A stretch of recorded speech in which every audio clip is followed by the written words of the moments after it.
የህፃናት ማስተማሪያ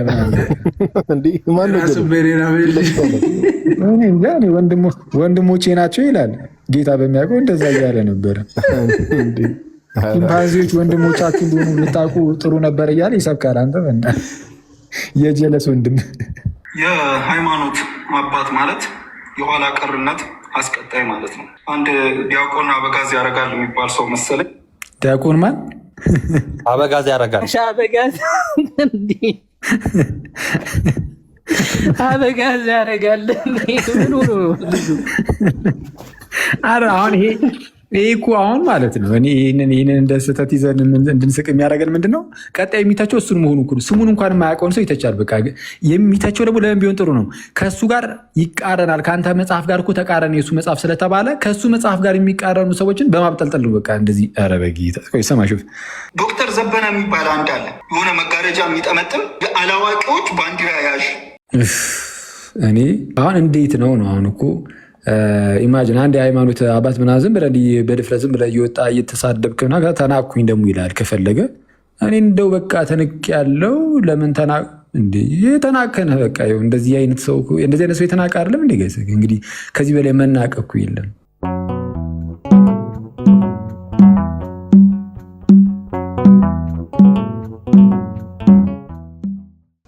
ኧረ ምኑን ሄድንበት? እኔ አሁን እንደዚህ አይነት ምትት ያለ ሰው ላይ የሰራሁበትን ቪዲዮ ራሱ ቶሎ ከአካውንቴ ላይ ላጥፋና ከዚህ ልጅ እኔ አክቹዋሊ የሰራሁበት ራሱ ማለት ነው እዚህ ልጅ ላይ ጌታ በሚያውቀው አትሊስት በቃ ሰው እንዲያውቀው ማለት አንዳንድ ሰዎች በጣም ኢግኖራንት የሆኑ በጣም በቃ በጣም እንደው የሆነ ጭፍን ጥላቻ ብቻ ኖሯቸው ያለምንም እውቀት የሚጓዙ ሰዎችን ሰው ይከተላል።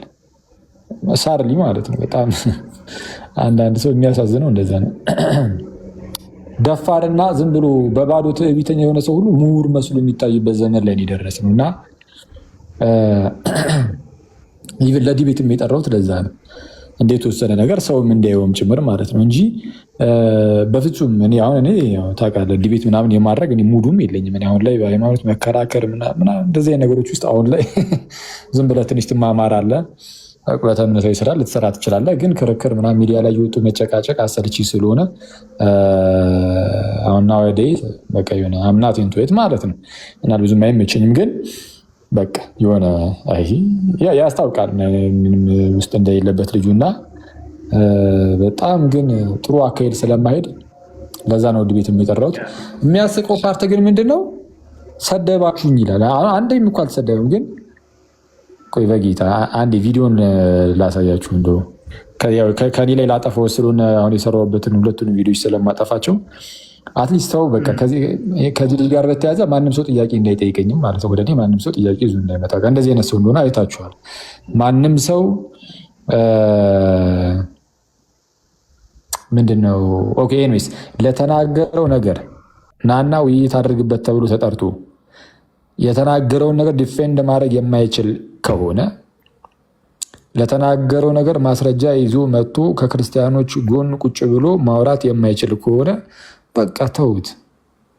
አይተዋል።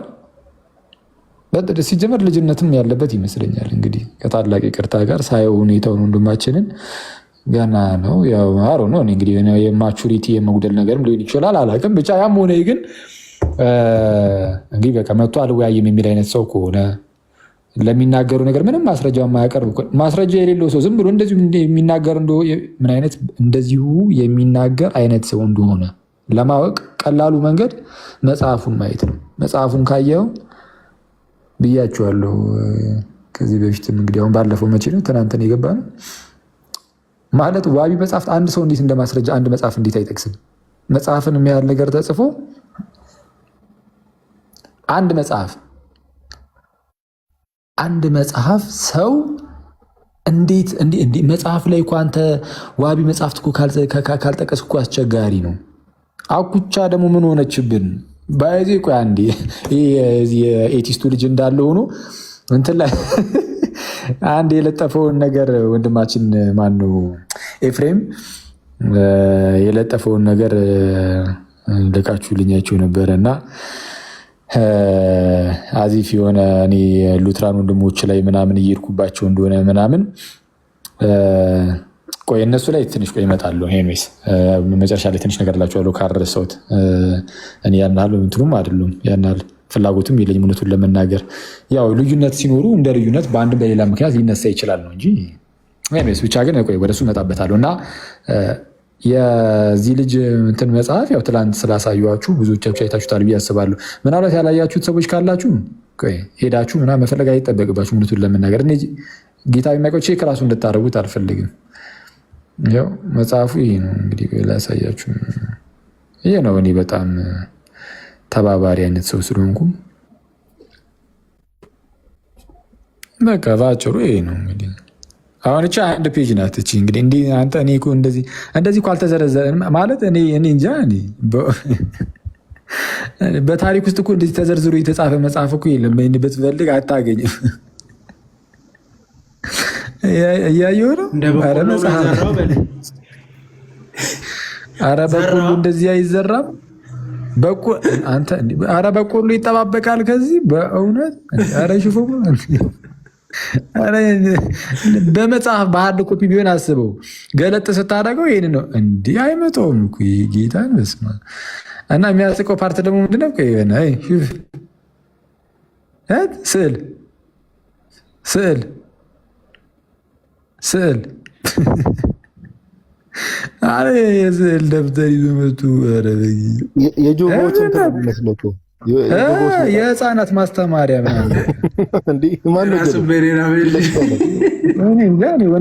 ወንድሞቼ ናቸው ይላል ጌታ በሚያውቀው እንደዛ እያለ ነበረ። ቺምፓንዚዎች ወንድሞቻችሁ እንደሆኑ ልታውቁ ጥሩ ነበር እያለ ይሰብካል። አንተ የጀለስ ወንድም አይመጣውም። እኛ እንደዚህ ብዙም አናያኑም እና ኤኒዌይስ አሁን ቁም ነገሩ ምንድነው? ሰው መጽሐፍ ጻፍኩኝ ብሎ ከጀርባ ላይ ምን ይደረጋል? ዋቢ መጽሐፍት ለምሳሌ እዚህ ላይ ላሳያችሁ። ይህ መጽሐፍ ሳይንስና ሃይማኖት ይባላል። ይሄ አሁን የኤቲስቱ ልጅ ይህን ሲተች ሰምቻለሁ። የተቸው አንብቦት አይደለም ያሰማችኋለሁ። በቃ እንዲሁ በትዕቢት መወጠር ብቻ እኔ ምን አይነት ዘመን ላይ እንደደረስን ጌታን በስመ አብ። እና ዋቢ መጽሐፍት ምን መሰላችሁ?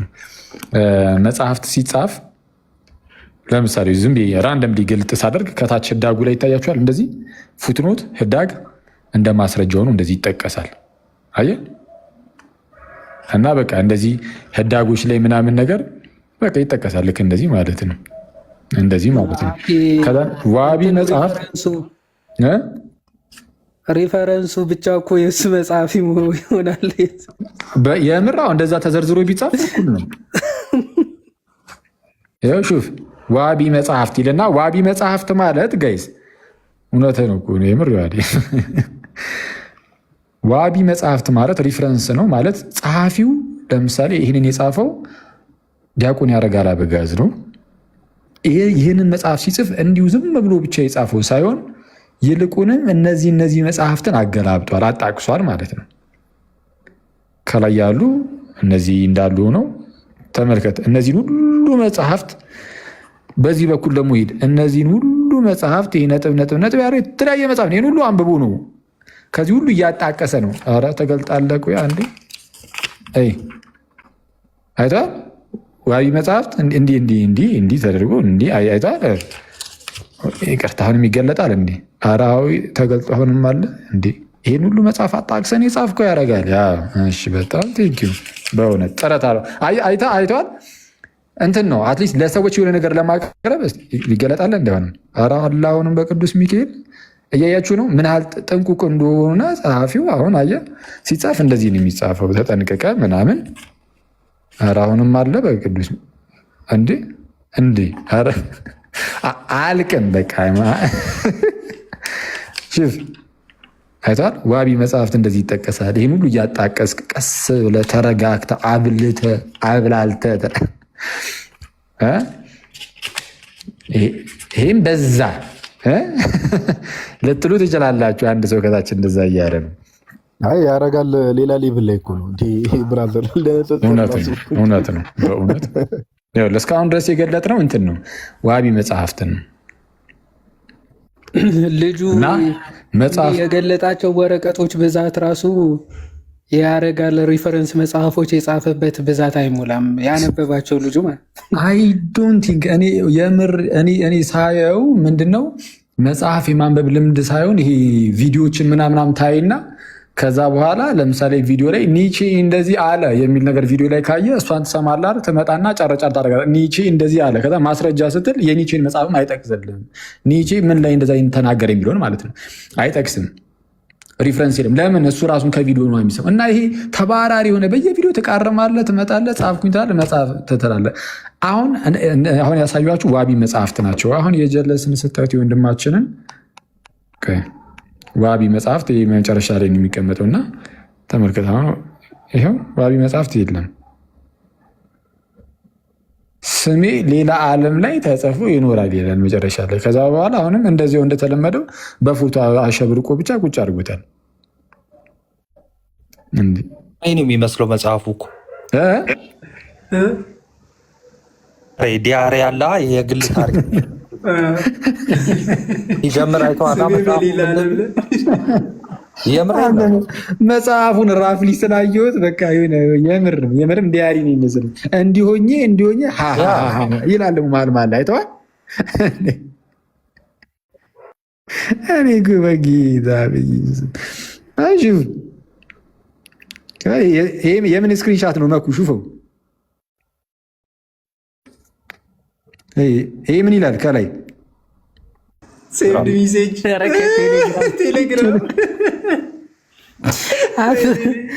እየላኩለት ነው እንደ ጭራሽ ሌሎችን እዛ ራስ ሳይቆርጡ ነው እንዲ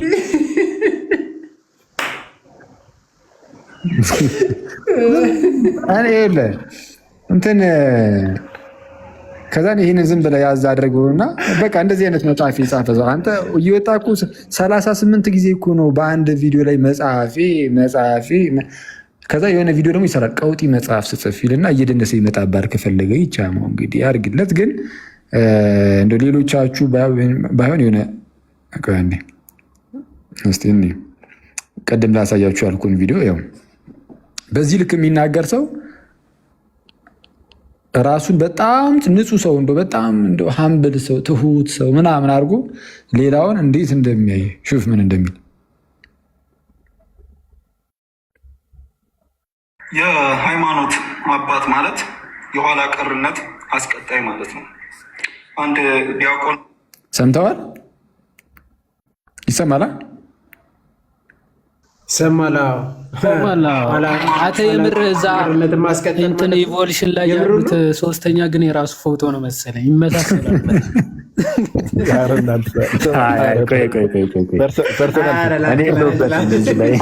ፐርሰናል ትላለህ እንደ የምር ተመሰለባቸው ሆነ ፊንኩ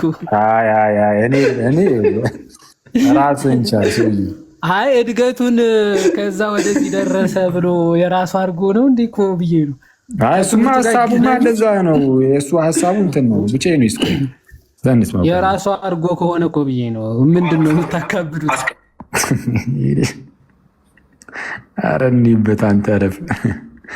እሺ ጋልኝ የሃይማኖት አባት ማለት የኋላ ቀርነት አስቀጣይ ማለት ነው። አንድ ዲያቆን አበጋዝ ያደርጋል የሚባል ሰው መሰለኝ። ዲያቆን ማን? አበጋዝ ያደርጋል። አበጋዝ ያደርጋል።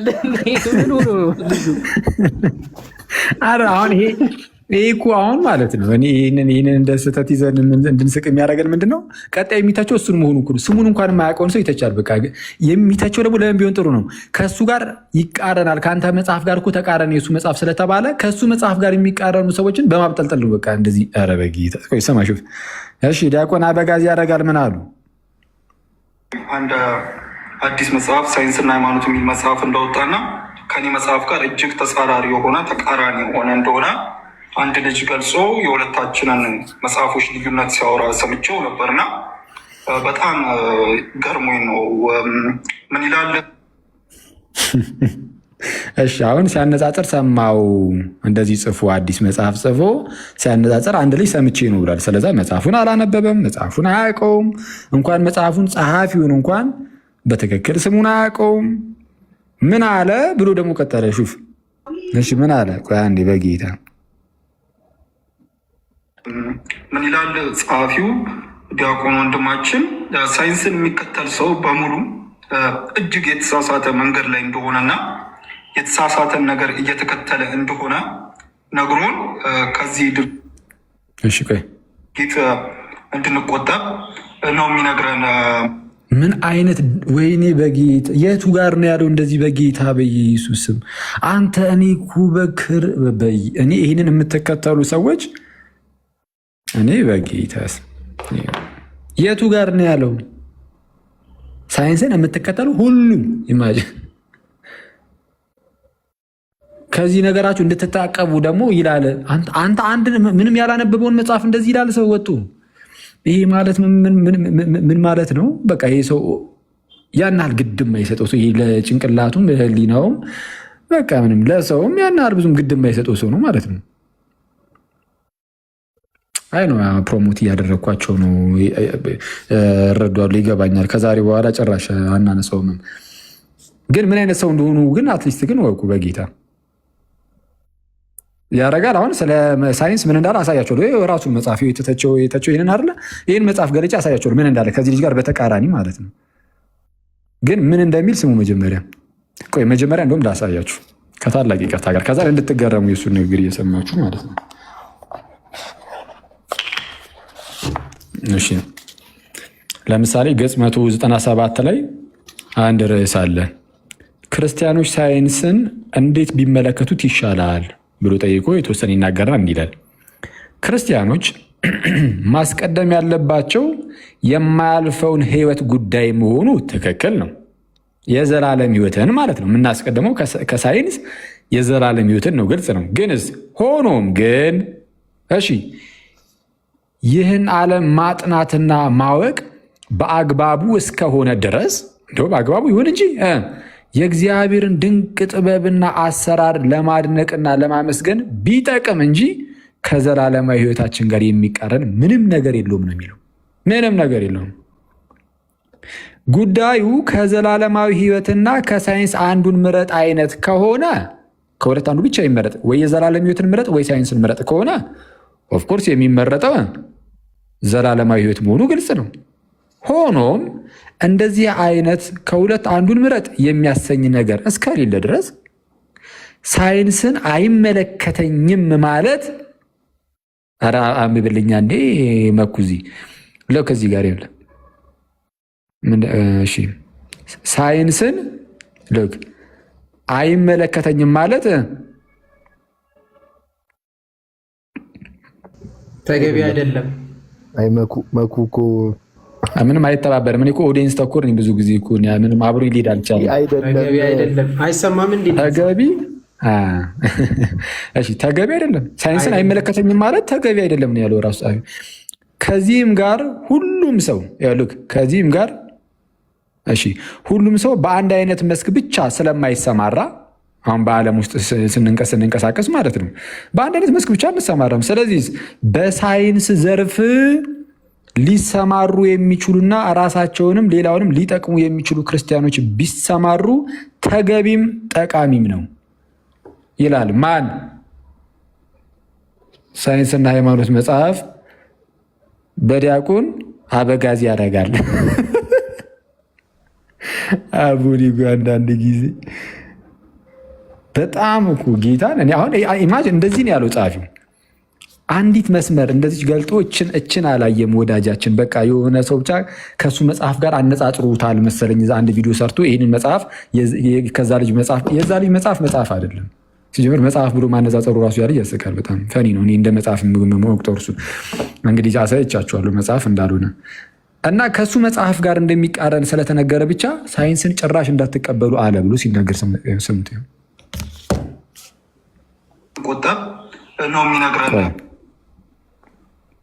ማችን ሳይንስን የሚከተል ሰው በሙሉ እጅግ የተሳሳተ መንገድ ላይ እንደሆነና የተሳሳተን ነገር እየተከተለ እንደሆነ ነግሮን ከዚህ ድርጊት እንድንቆጠብ ነው የሚነግረን።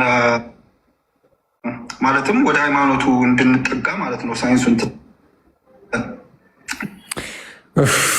ሳይንሱን ትተ ነው ወደ ሃይማኖቱ እንድንጠጋ ነው የሚነግረን ማን? መጽሐፉ። ይሄ ምን ያሳያል? አንባቢ እንዳልሆነ በቃ ዝም ብሎ የለብ ነገር ይሄ በየቦታው የሚያገኘው በየቪዲዮ መመቃረም፣ ከዛን መጥቶ እሷን የሰማትን መጽሐፍ ማስረጃ የሌለው ምን የሌለው ምን ነገር ዝም ብሎ መጽሐፍ መቸክቸክ ምን እንዳለ ይኸው እንግዲህ አሳይቻችኋለሁ። እሺ ስሙ። ለዚህ የተለያዩ ነገሮችን ያቀርባል፣ አነሳላችኋለሁ። ግን ይሄ ክሌም እንዴ ለዚህ ደግሞ የተለያየ ነገር ያቀርባል ማስረጃ ብሎ ማንም ሰው እንዳይከተል ከዚህ ነገር ተቆጠቡ፣ ሳይንስን ትታችሁ ምናምን ብሎ ብዙ ነገር ያቀርባል። ሳይንስን በሳይንስ ስም የሚመጡ ስህተቶችን ይተቻል። ራሱ ሳይንስን ራሱ ሳይሆን ግን በሳይንስ ስም ግን የመጡ የተለያዩ ቲዎሪዎችን ሾልኮ የሚገቡ ስህተቶች ይኖራሉ። መቼስ ኢንፋሊብል ነው ሳይንስ አይደል? ሾልኮ ምክንያቱም በዘመናት ውስጥም አንዱን ዲስፕሩቭ እያደረገ እየተሻሻለ ሲመጣ ስለምናይ ማለት ነው በሳይንሱ ዘርፍም።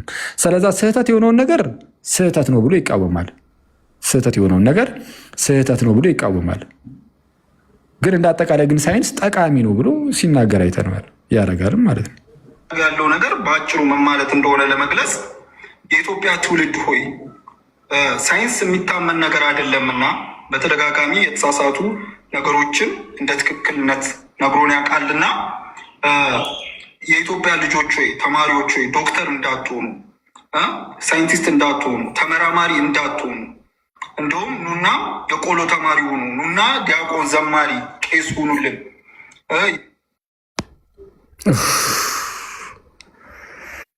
ሳክሱ በጣም ከባድ ነው። ጀለስ አንተ ኑና የቆሎ ተማሪ ሁኑልን፣ ዘማሪ ሁኑልን፣ ቄስ ሁኑልን ነው እያለ ያለው። ዶክተር እንዳትሆኑ ብሎ ያደርጋል። ታይትል ራሱ ምንድን ነው? ቆይ ዶክተር መሆኑንም እኮ አላወቀም። ተዳለ አንተ ዩኒቨርሲቲ መምህር መሆኑን አላወቀም ማለት ነው። አረ ገጽ ስንት ነበረ ቅድም ያወጣት? በጌታ ስም ይኸውልህ 97 ነው ነው። እሺ ኦኬ ቴንክ ዩ። 107 ከሁለት አንዱ። እሺ ቴንክ ዩ። አዎ ትክክል ነው። አንተ በጣም ታስታውሳለህ ትላለህ። ያው ምንድን ነው የሚለው? ከዚህ ጋር ሁሉም ሰው በአንድ አይነት መስክ ብቻ ስለማይሰማራ በሳይንስ ዘርፍ ሊሰማሩ የሚችሉና ራሳቸውንም ሌላውንም ሊጠቅሙ የሚችሉ ክርስቲያኖች ቢሰማሩ ተገቢም ጠቃሚ ነው። ስለዛ ሳይንቲስቶች ሁኑልን፣ በሳይንሱ ዘርፍ ግቡልን እያለ የሚመክርን መጽሐፍ ጌታ ኢየሱስ።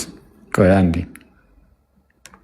ከዛ ደግሞ የኋላ ቀር አስቀጣይ ብሎ ደግሞ የተናገረው እንደነዚህ አይነት መምህራን ነው። እሺ ቆይ የኢትዮጵያ ህሙማን ወይ ወደ ሐኪም ቤት አትሂዱ፣ ሳይንሳዊ መድኃኒቶችን አትጠቀሙ፣ አትውሰዱ፣ የሚታመን ነገር አይደለምና ማለት ነው። ወንድማችን ክሌም እያደረገ ያለው ነገር እኔ በገባኝ መልኩ ይሄ ነው። እኔ በገባኝ መልኩ አይገባህም ማለት ነው። በቃ በዚህ ትልቅ ማሳያ አልገባህም ነው። አይገባህም። ጀነራል ተጨባጩን እውነታ ሳይንስ የሚያረጋግጣቸውንና የሚነግረንን ተጨባጭ መረጃዎችና ማስረጃዎች የማይታመኑ እንደሆኑና በተደጋጋሚ በራሱ ውድቅ እንደሚያደርጋቸው ይናገራል ይላል። እኔ እስካሁን በግልጽ የማውቀው ነገር የለም። ግን ለዚህ ተጨባጭ የሳይንስ ማስረጃዎችና መረጃዎች ስህተትነት ወይም ታማኝ እንዳሉ የሚያረጋግጥበት መስፈርት ምን ቢሆን ጥሩ ነው? ቤተ ክርስቲያኗ ያጠናችሁን የምርምር ውጤት አይደለም አምጥቶ የሚያስቀምጠው። ክላሲካል ፊዚክስን ውድቅ ለማድረግ የሚጠቀመው ኳንተም መካኒክስ ነው።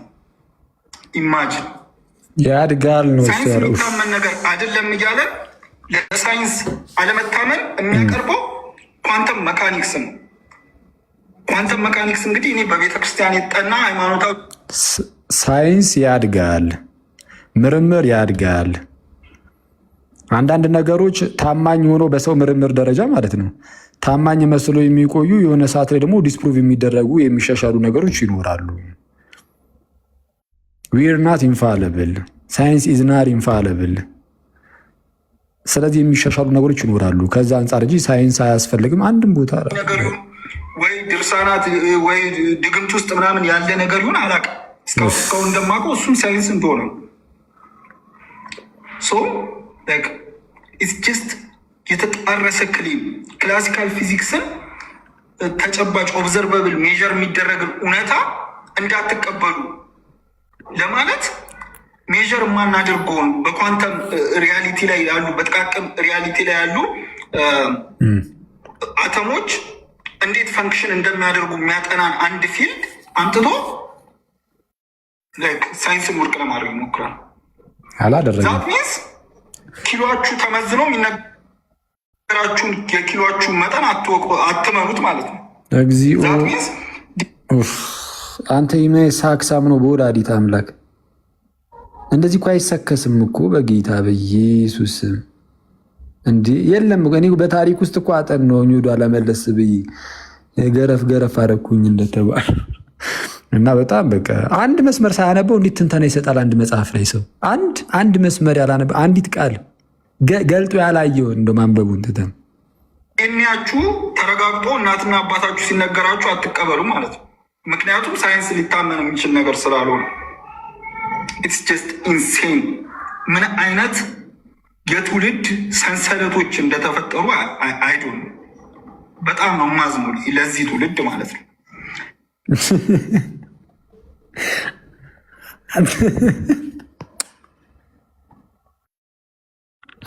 አረ ለዚህ ትውልድ አዝናለሁ አለ በቅዱስ ሚካኤል።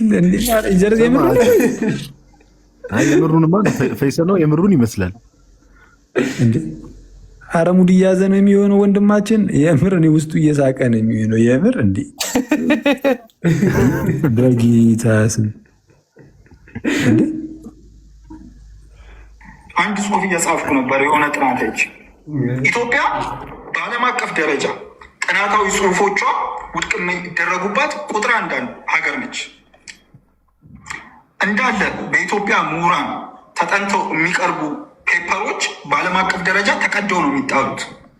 ይሄ ለምን እንደሆነ ሳይ አንደኛ በበጀት እጥረት፣ በኢንተርኔት ሶርሶች ምናምን እጥረት ነው። ዋናው ግን ዓለም አቀፋዊ እውቀት እጥረት እንዳለ የኢትዮጵያ ምሁራን የሚያጠኑትና የሚያውቁት ነገር ኢትዮጵያ ነው። ይሄን ከቲክቶክ ነው የሰማው። የምር እኔ ሰምቻለሁ የሆነ ጊዜ ቲክታክ ላይ ሲዘዋወር ማለት ነው። ጥናታዊ ነገር የመረጃ ቋት ቲክቶክ ትላለህ። ዓለም አቀፍ ኢንፎርሜሽኖች እጥረት፣ ዓለም አቀፍ አንደርስታንዲንግ እጥረት በዓለም አቀፍ ደረጃ ኢትዮጵያ ውስጥ ቱ ታይምስ መስማት አይቻልም እንዴ ነገር ዓለም አቀፍ ደረጃ ላይ ሄዶ ጦጣ ነው የሚሆን። ቢኮዝ ዓለም አቀፍ የሆኑ አንደርስታንዲንግ የማግኘት ጉዳይ ሰው ዛጋርኩኝ እኔ ራሱ እዚህ ጋር ይዤው ተከታይ የማፍራት እንዲህ የመደነቅ በኢትዮጵያውያን ዘንድ እሱን ነው የሚፈልጉት። እውነታን መጋፈጥ አይፈልጉም። ጥናታዊ ጽሁፎቻቸው ውስጥ ያለው ተጨባጭ እውነታ ሳይሆን የራሳቸው እምነት የራሳቸው ቅዠት ብቻ ነው ያለው። ኢትስ ጀስት ኢንሴን። በጣም አሳፋሪ ናችሁ። የሚቴሩ እጅግ አሳፋሪ። ሚዲያ ላይ የሚቀርቡት እንዳለ እርስ በርስ የሚሞጋገሱ ደደቦች። እሺ ይህንን የምናሳየው ጋይስ እንትን ነው ለመሰላችሁ። አሁን ይህ አሰልቺ ነው ወይ ጌታ ኢየሱስ በሚያውቀው? አዎ የምር እኔ አሁን ጌታ በሚያውቀው ስርችትን ያለኝ እና ብዙዎቻችሁ እንደሰለቻችሁ እያዩ እና የምርም አሰልቺ ግን አንዳንድ በጣም ምስኪን ሰዎች አሉ። እንደው በቃ የሆነ እንደ ሲጀመር እኔ የሆነ ፈጣሪ የለም የሚሉ ሰዎች ማለት ነው ራሳቸውን የሆነ ኢንላይትንድ እንደሆኑ አይነት ሰዎች አድርገው ነው የሚያዩት ራሳቸውን። በጣም በቃ የሆነ እነሱ ልዩ የሆኑ ኢንላይትንድ የሆኑ በጣም አዋቂዎች፣ ፈጣሪ አለ የሚሉ ሰዎች ደግሞ በጣም ድንቁርና ውስጥ ያሉ ነው የሚመስላቸው። ለእነሱ ድንቁርና ውስጥ ማን እንዳለ ግን እንድታውቁት፣ በተለይ እንደዚህ አይነት ነገርን የሚከተሉ ሰዎች እንዲረዱት ነው። መለስ ብለው ራሳቸውን እንዲያዩ በምን ደረጃ እንደሆኑ ማለት ነው እነዚህ ሰዎች። ለዛ ነው እንጂ አሰልቺ ነው ጌታ ኢየሱስ በሚያውቀው። በስመ አብ። እና አሁን ምን አይነት ስድብ እንደሚሳደብ እየሰማችሁ ነው። ቃሉ ከበድ ቢልም ደደቦች ይላል ከፍል ማለት ይሰድባል። እስቲ እና ማንን ስማ። ዶክተር ዘበነ የሚባል አንድ አለ። የሆነ መጋረጃ የሚጠመጥም የአላዋቂዎች ባንዲራ ያዥ። እኔ አሁን እንዴት ነው አሁን እኮ ኢማጂን አንድ የሃይማኖት አባት ምናምን ዝም ብለህ በድፍረት ዝም ብለህ እየወጣ እየተሳደብክ ምናምን ተናኩኝ ደግሞ ይላል ከፈለገ። እኔ እንደው በቃ ተንቅ ያለው ለምን የተናከነ በቃ እንደዚህ አይነት ሰው የተናቀ አይደለም እንዴ? እንግዲህ ከዚህ በላይ መናቅ እኮ የለም እንዴ? ዝም ብላችሁ ለምሳሌ እናንተ አንድ ሙስሊም ተለቅ ያለ ሰው ማለት ነው የሆነ ተለቅ ያለ ሼህ ምናምን የሙስሊም ኡስታዝ ተለቅ ያሉ ማለት ነው በሃይማኖት ውስጥ እንግዲህ የተከበሩ ተለቅ ያሉ ሰውዬ አንድ ሼኪ ምንም እንኳን ስህተት ናቸው ብላችሁ ብታስቡ ከእናንተ ሀሳብ ጋር በተያያዘ በቃ ስህተት ጭራሽ የማይመጥን ውሸት ነው ያሹት ብላችሁ ብታስቡ ራሱ ወጣችሁ ግን ደደቦች የአላዋቂ ባንዲራ ያዥ ምናምን እያላችሁ የመናገር ድፍረቱ አላችሁ? በፍጹም እንደዚህ አይነት ነገር የለንም። እንደነዚህ አይነት ሰዎች ግን ምንም በማያውቁበት ሁኔታ ውስጥ በቃ የሆነ እንደዚህ አይነት ጀግና ትዕቢት ውስጥ ይገባሉ። እውቀትም የለም ትዕቢትም አለ። አየህ፣ እውቀትም የለም ትዕቢትም አለ። ሰይፉ ላይ ቀርቦ በዚህ ዘመን ምድር ጠፍጣፋ ናት ይላል። ጀስት ኢንሴን ማለት እንደዚህ አይነት ነገሮችን መስማት። እኔ የትምህርት ሚኒስቴር እንደዚህ አይነት ነገሮች ለትውልድ ሲወራ እያየ ዝም ማለቱ በራሱ የሚገርም ነገር። የትምህርት ሰው እኮ መብት እኮ ነው። በነገራችን ላይ መሬት ጠፍጣፋ ነች ብሎ ቢናገር አንድ ሰው የሚከለክለው አለ እንዴ? ይህንን ሳይንስ ካልተቀበልክ መታሰር ምናምን እንደዚህ ተጀመረ ሳናቀው ማለት ነው እንዴ? አረ እንዴት ነው ወንድማችን እያደረጉ ያለው በኢየሱስም እንዴ?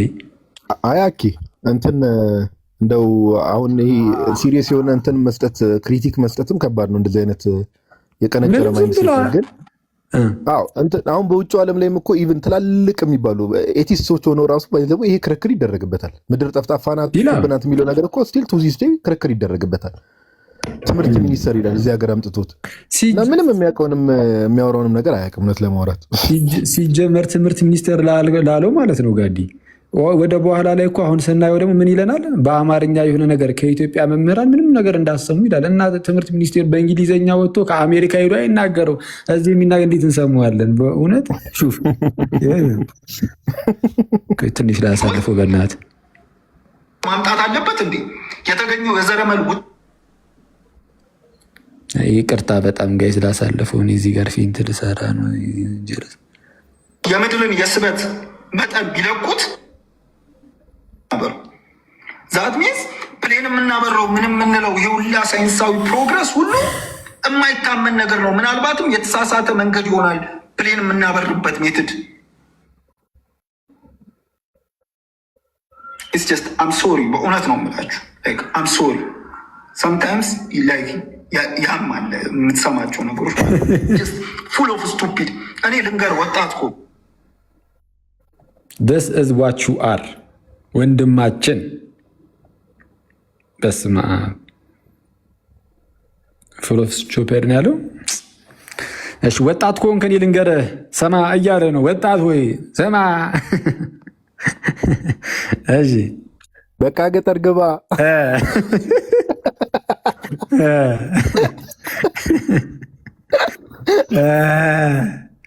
እውነትም በቃ ገጠር ግባ። በእውነት እሺ፣ እስቲ እንስማው። ታዳጊ ኮንክ የኔንም መጽሐፊውን የማንኛውም ኢትዮጵያዊ የጻፈው መጽሐፍ እንድታነብ አልመክርም። ኢትዮጵያዊ የጻፈውን መጽሐፍ እንድታነብ አልመክርም። እኩስ የኔንም ቢሆን እኩስ ለምን አትኩ እኩስ በቃ ለራስ ያዘዋ ዱፋት ቆይ ከታች የኔ ዓላማ ሌላ ነው። ማንኛውም አማርኛም ሆነ ማንኛውም ኢትዮጵያዊ የጻፈው መጽሐፍ ፕሊዝ አታነብ። እንዳለ እውቀት ያላቸው የሚያሳድግ ነገር በሙሉ ያለው በእንግሊዝኛ በምን የተጻፉ የውጭ መጽሐፎች ላይ ብቻ። ኢንፋክት እውቀት ያለው የእንግሊዝኛ መጽሐፍ ላይ ብቻ ነው። ወይኔ በላቸው። ያስተዋልኩት ነገር ምን መሰለህ አኬ፣ አሁን ልጁ ሲያወራ አንዳንድ ሰዎች ያው አኬ እንደምታውቀው ፐርሶናሊቲ ዲስኦርደር ያለባቸው ሰዎች አሉ እና ይሄ አሁን አንዳንድ ሰዎች በውስጥ ጽፈውልኝም ነበርና የልጁንም አንዳንድ ነገሮች ስመለከት አለ አይደል ይሄ ሀገርንም እንትን የማለት አይነት ነገር እንደዚህ አይነት ፐርሶናሊቲ አይበታለሁ እውነቱ ቢሆንስ ሀገርን የመጥላት አይነት ነገር የሚመስል ነገር እሱማ ያስታውቃል እንደዚህ ያወራ እና ከዛ አንጻር የሚሆን አንዳንድ ነገሮች ድብልቅልቅ ሲሉብን እንደዚህ አይነት ካራክተር ግን አንድ ፋክት ተናግሯል። አሁን ልክ ነህ። በአማርኛ የተጻፈ ጽሁፍ አሁን ያንተን ጽሁፍ ነው በአማርኛ ያየ ነው አናነበውም እንዴ አለ እኮ ኢንፋክት ብለው ሹፍ ምን እንደሚል የኔንም መጽሐፍ እንድታነብ አልመክርም። የኔንም መጽሐፍ እንድታነብ አልመክርም እኮስ ደብቆ በቃ እዛ እንዴ ሲጀመር ምንድነው በቃ መጨረሻ ላይ የጻፈውን አንብበዋል? የመጽሐፉ መጨረሻ ላይ ምን የሚል ነበር? እሺ እናቴ ምን አመጣችልኝ ያለ ከስውሯ ማርያም ምናምን ብሎ ያላገጠው። አይ የምር ግን ጸበሉን ቢጠቀም አሪፍ ነው የምለው። እኔ እኮ የእግዚአብሔር ስራ ነው የሚገርመኝ። መጨረሻ ላይ እውነቱን ያናግረዋል። ጉሩር እውነቱን ጻፍቶ እንደሚባለው ነው። ይመችም በጌታ በኢየሱስ እና ይህ በጣም በቃ ስለዛ አሁን እንደነዚህ አይነት ሰዎችን በጣም የሚገርመው ከጽሁፉ አኬ የት ደርሰሃል የሚለው የኔ ቴክስት አይሻልም? ቁም ነገር አለው ቢያንስ ልብ እሱ በደንብ አእምሮ ይመታል በለኝ። በጣም እንዴ ኮንትራዲክት ያደርጋል። እንደገና የስፔሊንግ ስህተት ደግሞ ተው ኤኒዌይስ ተው በሱ እንኳን በኋላ ላይ እኔም እንዳለጠች በደንብ በሱን ቼክ አድርጊ ወደ ስራሽ ግቢ። የስፔሊንጉን ተይው ይላል እና በቃ የዚህ ልጅ ነገር ጋይስ በዚህ ጨረስን። ከዛሬ በኋላ እዚህ ልጅ ላይ ተመልሼ አልመጣበትም። በቃ የዚህን ያህልም የሄድኩበት ለምንድን ነው? በቃ እውነታውን እንድታውቁ ያለው ነገር እንድታዩት። ምንም እንዳሉ ምንም ኤቲስት ነኝ ምናምን ብሎ ቢመጣ እንደ ጀግና ቢያጫውተው ማንም ሰው በቃ ምንም ከቁም ነገርም እንዳትወስዷቸው። እንደነዚህ አይነት ሰዎችን ሲሪየስሊ አትውሰዷቸው። አንዳንድ ቀና የሆኑ ጥሩ ልብ ያላቸው ኤቲስት ወንድሞች እህቶች ይኖራሉ። እነሱን ጌታ ይጠብቃቸውና ደግሞ ይመልሳቸው። በእውነትም ማለት ነው። እነዚህኞቹን አይመልሳቸው እያልን አይደለም፣ ግን እንደነዚህ አይነት ሰዎችን በጣም ቶክሲክ ናቸው። በጣም የሀገር ጥላቻ አንዳንዶቹ አሁን እንደነዚህ አይነት ሰው በቃ የኢትዮጵያዊ የሆነ ነገር ጥላቻ ምንድነው የሃይማኖት ነክ ነገር ጥላቻ ምናምን በቃ እንደዚህ አይነት ነገር ውስጣቸው ስላለ ፕላስ ደግሞ አያነቡ። የውጭ መጽሐፍ አንብብ ይልህና ግን አያነብም እሱ ራሱ ማንም እኔ የውጭ መጽሐፍ ያነበበ ሰው እንደዚህ አይሆንም። በነገራችን የውጭ መጽሐፍ ያነበበ ሰው መጽሐፉን ሲጽፍ ራሱ ሪፍረንስ በሪፍረንስ ነው የሚሆነው። በቃ መጽሐፉ ማስረጃ በማስረጃ በደንብ ጭቅ ይል ነበረ። ግን በቃ ስታዩ ዝም በየቪዲዮ በየምኑ ሲወራ ምናምን ዝም ብለህ እርስ በርስ ከጓደኛ ጋር የምታወራውን መተህ እንደ መጽሐፍ ነው። በቃ የተለመደ ነገር የታወቀ አዲስ ነገርም የለም። እውነቱን ለመናገር በቃ የታወቁ የተለመዱ ነገሮችን ብሎ የመቸክቸክ ነው። ለማንኛውም ግን ከእንደነዚህ አይነት ሰዎች ቁም ነገር ባንጠብቅ መልካም ነው። ስለዚህ እዚህ ጋር ኬዝ ክሎዝድ ትላለህ። የሰራቸውን ቪዲዮዎች አሁን እዚህ ጋር እናጠፋና ቼክ ማናደርጋቸው እንኳን በኋላ ማለት ነው። ግን ያሳቀኝ አሁን እንዳለው ደጋሚን እንኳን እንትን አንለውም። ግን ስንተኛ ክፍል እያለን ነው ቲዮሪ ኦፍ ኢቮሉሽን ላይ ሆሞ ኤሬክተስ ሆሞ ሳፒየንስ ምናምን የተማርንበት የቻርልስ ዳርዊን እንትንና አያኪ ሰፈር ቁጭ ብለን ምናምን የምናወራው ነገር ሲል የድሮ ትውስታዎች መጡብኝና ኤኒዌይስ ዋናው ምንድነው አኬ እንዳለው ይሄንን ነገር ሪቪው ማድረግ ያስፈለገበት ኦር እንትን ያለው ንጹህ ልብ ያላቸው ሰዎች አሉና አንዳንድ ሰዎች እንደው ዝም ብሎ ቤታቸውን ዘግተው የሆነ ቪዲዮ ላይ እንትን ሲሉ የሆነ ነገር ቀንጨብ አድርገው ሲያወሩ እውቀት ያላቸው ይመስላሉ። እንደዚህ አይነት ሰዎችን ደግሞ ግድ ነው አሳልፎ በደንብ እውቀት እንደሌላቸው ማሳየት ያስፈልጋል። ኦኬ ይሄን እንድታውቁት ነው እንጂ ምንም ቅድም አንዳንድ ሰው አሁን በዚህ ሰው የሚሳሳት ካለ እኔ እግዚአብሔር ይርዳችሁ። እናንተ ራሱ ጸበል መሄድ አለባችሁ። በእንደዚህ አይነት ማይንድ ሴት ባለው ሰው የምትሳሳቱ ከሆነና ለምን በውጭው ዓለም ላይ ለምሳሌ ኤቲስት ሲባል በጣም ሃይ ሌቭል ኤቲስቶች አሉ። በጣም ማለት ነው ግን እንደተባለው እንደዚህ አይነት ደግሞ ያው እንግዲህ ኤኒዌይስ ዞሮ ዞሮ ብዙም ቦታ አትስጡት ለማለት ያክል ነው። ሌላ ያስከው ፕሮግራም አለ መቋምና ሹር እኔ ዝም ብዬ ነው የገባሁት። አይ ቀጥሎ ቅድም አኬንም እናስታውሰው ሰሞኑ እንግዲህ ረጅም ጊዜ ወስዶ የተመለሰ አንድ ሰው አለና የሆነ ነገር እያለ ነው እዛ ላይ ማኪ ሄድበትና የተወሰነ ከዛ ሀሳብ ሁላችንም ብንሰጥ መልካም ነው። ከታችም ሰው እየጻፈ ነው በተደጋጋሚ እና ስለ ሉተራንም ጨምረው ማለት ነው እና ቀጥልበት አኪዮስ አስታውሰን ብለሃል እንግዲህ አይ እንትን ነው እንግዲህ ወንድማችን አንድ ጽሁፍ ጽፎ ነበር እና የጻፈው ምንድነው ዋው አክሊል እንደዚህ ሉትራኖችን ምናምን እንደዚህ ከወንድሞቻቸው ከጴንጤዎቹ ማለት ነው ለያቸውና መለየታቸውን ሲያቅ ደግሞ እንደዚህ እየሄደባቸው ነው ምናምን አይነት የሚመስል ነገርን ጽፎ አይቼ ነበር እና እሱ አይደለም እሱ ሀሳቡ እሱ አይደለም። ግን ምንድነው የሀሳብ ልዩነት ካለን እናወራለን፣ ምን ችግር አለው? እነሱም የማይቀበሉትን የኛ ላይ ከዚህ አንጻር እያሉ ሊናገሩ ይችላሉ፣ እኛም ልንናገር እንችላለን። ግን የሆነ ከጥላቻ በተነሳ መልኩ እንደዚህ እንደዛ ምናምን አንልም። በደንብ ክብር አለን ለሉትራን ወንድሞቻችን። በተለይ ደግሞ ለምን አይነት ሉትራኖች የምርም እምነታቸውን በቃ ለእምነታቸው የሚታመኑ ሉትራኖች ምናምን ስናይ በጣም ደስ ይለናል። ጥሩ ነው። አትሊስት ሰው ለእምነቱ ከታመነ ለጌታው ደግሞ ይታመናል።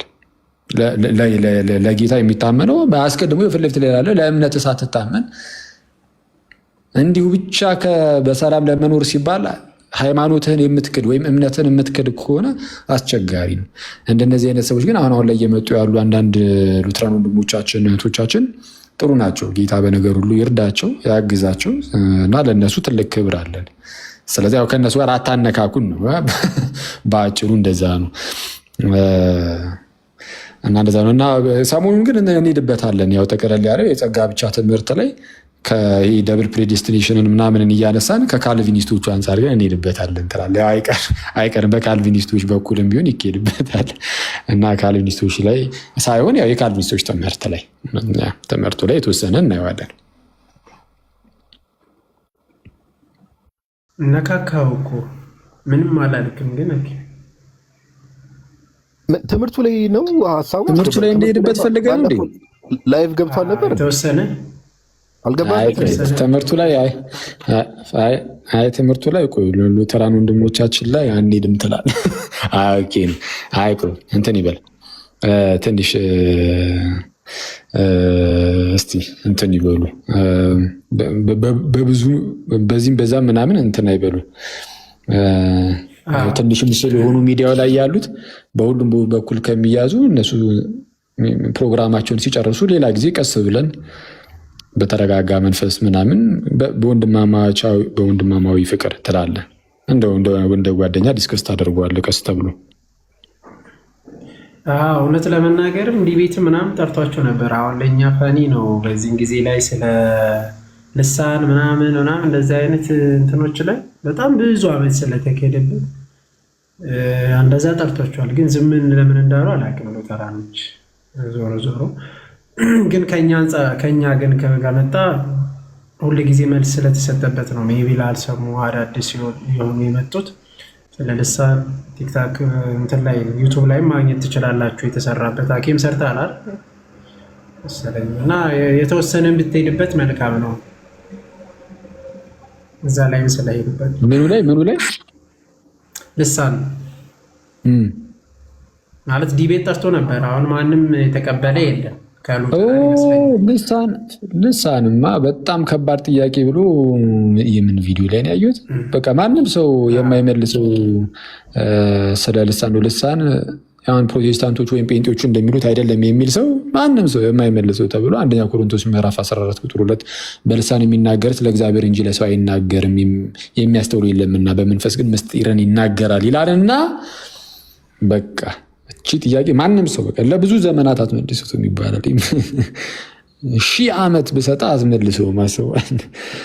እሺ በአጭሩ እንግዲህ ልሳን በቃ ልሳን አንድ ነው ያለው። ምንም ሐዋርያት ሥራ ምዕራፍ 2 ላይ የወረደው ነው እሱም። ከዛ በኋላ ከሐዋርያት ሥራ ምዕራፍ 2 ውጭ አሁን ከዛ በኋላ ልሳን ወርዷል። ግን የተለየ አይነት ልሳን ነው አይልም መጽሐፍ ቅዱስ። የተለየ ልሳን አይልም። የሆኑ ቃላትን እያነበብክ ለራስ አሁን ለጀመርከው እንግዲህ ማን እንዳስጀመረህ ለማናውቀው ለሆነ ነገር ለዚህ ልሳን ብለህ ለጠራኸው ነገር ለሱ በቃ ይደግፈኝ እያልክ ካልታገልከው በስተቀር መጽሐፍ ቅዱሱ ስለ ጸጋ ስጦታ ሲናገር ሁለት አይነት ልሳንን አያስቀምጥም፣ አንድ አይነት ልሳን ብቻ ያስቀምጣል። ይህን ለመረዳት እነሱ የሚጠቅሱት አንደኛ ቆሮንቶስ ምዕራፍ 14 አይደል? አንደኛ ቆሮንቶስ ምዕራፍ 12ን ቀደም ብሎ መመልከት። ስለ ጸጋ ስጦታ አስቀድሞ ጳውሎስ ሲናገር እኮ እንመለከተዋለን። ምን ብሎ ይናገራል? እሺ አንደኛ ቆሮንቶስ ምዕራፍ 12 ቁጥር 4 ላይ የጸጋ ስጦታም ልዩ ልዩ ነው፣ መንፈስ ግን አንድ ነው ይላል። ተመልከቱ። የጸጋ ስጦታ ልዩ ልዩ ነው፣ መንፈስ ግን አንድ ነው። አገልግሎትም ልዩ ልዩ ነው፣ ጌታም አንድ ነው። አሰራርም ልዩ ልዩ ነው፣ ሁሉን በሁሉ የሚያደርግ እግዚአብሔር ግን አንድ ነው። ነገር ግን መንፈስ ቅዱስን መግለጥ ለእያንዳንዱ ለጥቅም ይሰጠዋል ይልና፣ እሺ ለአንዱ ጥበብን መናገር፣ ለአንዱ ምን ይሰጠዋል? በመንፈስ ጥበብን መናገር፣ ለአንዱም በዚያው ደግሞ መንፈስ እውቀትን መናገር ይሰጠዋል። ለአንዱም በዚያው መንፈስ እምነት፣ ለአንዱም በዛው በአንዱ መንፈስ የመፈወስ ስጦታ፣ ለአንዱም ተአምራት ማድረግ፣ ለአንዱም ትንቢትን መናገር፣ ለአንዱም መናፍስትን መለየት፣ ለአንዱም በልዩ አይነት ልሳን መናገር። ይኸው ልሳን ተጠቀሰ። የጸጋ ስጦታዎችን እየተናገረ እየዘረዘረ ለአንዱም ምን አለ? ለአንዱም በልዩ አይነት ልሳን መናገር ይልና ቀጣይ ምን ይላል መሰለ? ለአንዱም በዛኛው አይነት ደግሞ ይሄ በሁለተኛው አይነት ልሳን ደግሞ መናገር ይላል አይልም? አይልም። ሁለት አይነት ልሳን ቢኖር ኖሮ እዚህ ጋር ቁጭ ያደርግልህ ነበር እኮ። በቃ ለአንዱም በልዩ አይነት ልሳን መናገር አለቀ። አንድ አይነት ልሳን ብቻ ነው ያለው። ጳውሎስ አንድ አይነት ልሳን ነው የሚያውቀው። ወይስ ይሄ ልሳን እነ ጴጥሮስ ላይ የወረደው አይደለም? ወይስ ይህ ልሳን የቆርኔሌዎስ ቤተሰብ ላይ የወረደው አይደለም? ምክንያቱም የቆርኔሌዎስ ቤተሰብ ላይ የወረደው ልሳን ራሱ እነ ጴጥሮስ ላይ ሐዋርያት ሥራ ምዕራፍ 2 ላይ የወረደው ነው። በምን ማወቅ ይቻላል? ሐዋርያት ሥራ ምዕራፍ 10 ላይ እነ ቆርኔሌዎስ ላይ መንፈስ ቅዱስ ወርዶ ልክ በልሳን ሲናገሩ ሲሰማ ማን? ጴጥሮስ ምን አለ? እነዚህ ደግሞ እንደ እኛ መንፈስ ቅዱስን የተቀበሉ አለ። እነ ጴጥሮስ መንፈስ ቅዱስን ሲቀበሉ ልሳን ተናግሮ ነበር። እነ ቆርኔሌዎስም መንፈስ ቅዱስን ሲቀበሉ ልሳን ተናግሯል። አዎ ልሳኑ የተለያየ ቢሆን እንደ ይሄኛው ደግሞ ምንድን ነው ብሎ ግራ በተጋቡ ነበር። እነ ጴጥሮስ ግን ተመሳይ ነው እና አንደኛው ነው። በቃ እነዚህ የተቀበሉት በቃ እንደነ ጴጥሮስ ነው የምንቀበለው። የምትቀበለው እንደ ጴጥሮስ እንጂ ሌላ አይደለም። ስለዚህ ይልቁንም ግን ምን ይላል ጳውሎስ? ቀጠል አድርጎ እዛ ጋር አንደኛ ቆሮንቶስ ምዕራፍ 12 ላይ ቁጥር 10 ላይ ማለት ነው። ለአንዱም በልዩ አይነት ልሳን መናገር ካለ በኋላ ለአንዱም በልሳኖች የተነገረውን መተርጎም ይሰጠዋል። በቃ አለቀ።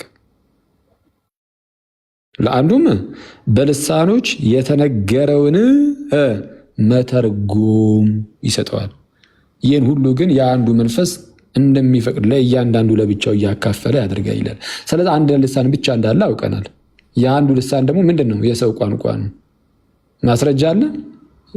ይህ ብዙ ጊዜ ስለተማራችሁት እውነቱን ለመናገር መደጋገም እንዳይሆን የሐዋርያት ሥራ ምዕራፍ 2 ላይ በልሳን መናገር ሲጀምሩ ይህንን የሰሙ ሰዎች ምን አሉ ነበር የተባለው? ቁጥር 7 ላይ ሐዋርያት ሥራ ምዕራፍ 2 ቁጥር 7 ላይ ወይም ከቁጥር 6 ጀምሮ ይህም ድምፅ በሆነ ጊዜ ይሄ በልሳን የሚናገሩት ነገር ማለት ነው። ሐዋርያቱ ይሄ የገሊላ ሰዎች ናቸው እነሱ እና ልክ በልሳን ሲናገሩ በተለያየ ቋንቋ ይናገሩ ስለነበረ ከተለያየ ሀገር ደግሞ የተሰበሰቡ ሰዎች በዙሪያቸው ስለነበሩ ይህም ድምፅ በሆነ ጊዜ ሕዝብ ሁሉ ተሰበሰቡ። እያንዳንዱም በገዛ ቋንቋው ሲናገሩ ይሰማ ስለነበር የሚሉትን አጡ። ተገርመውም ተደንቀውም እንዲህ አሉ። ምን አሉ? እነሆ እነዚህ የሚናገሩት ሁሉ የገሊላ ሰዎች አይደሉምን? እነዚህ የሚናገሩት የገሊላ ሰዎች አይደሉም? እና ምን እኛም እያንዳንዳችን የተወለድንበትን የገዛ ቋንቋችንን እንዴት እንሰማለን? እነዚህ የገሊላ ሰዎች ሲሆኑ አለ የገዛ ቋንቋችንን የተወለድንበትን እንዴት እንሰማለን? ስለዛ ልሳን ሲባል በቃ ይኸው ኖርማል ሰው የተወለደበትን የገዛ ቋንቋ ነው የሚሰማው። በልሳን ሲነገር እንዴት እንሰማለን? የጳርጤና የሜድ የኢላማጤም ሰዎች በሁለት ወንዝ መካከል በይሁዳም በቀጰዶቅያም በጳንጦስም በእስያም በፍርግያም በጵንፍልያም በግብፅም በቀሬናም በኩል ባሉት በሊቢያ ወረዳዎች የምንኖር በሮሜም የምንቀመጥ አይሁድም ወደ ይሁዲነትም የገባን ምንድን ነው በወላዲተ አምላክ ያስተጋባው? አንተ ራስህ ልሳን የነዚህ ግሎሶሎላ የሚባለው ልሳን ያወራን ሄድኩበት እንዴ ፓርቴድ ምናምን ስትል ጳጳጳ የሚል ቃል ነው ወጣ እንዴ አንተ እዚህ ላይ እያስተማርክ ልሳን ቢያመልጥ አስበዋል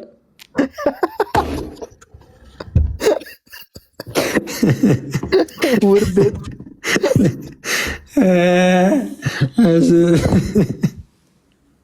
እኔ የፈጠነ ነው ዲስኮኔክት ማድረገው ወዳጄ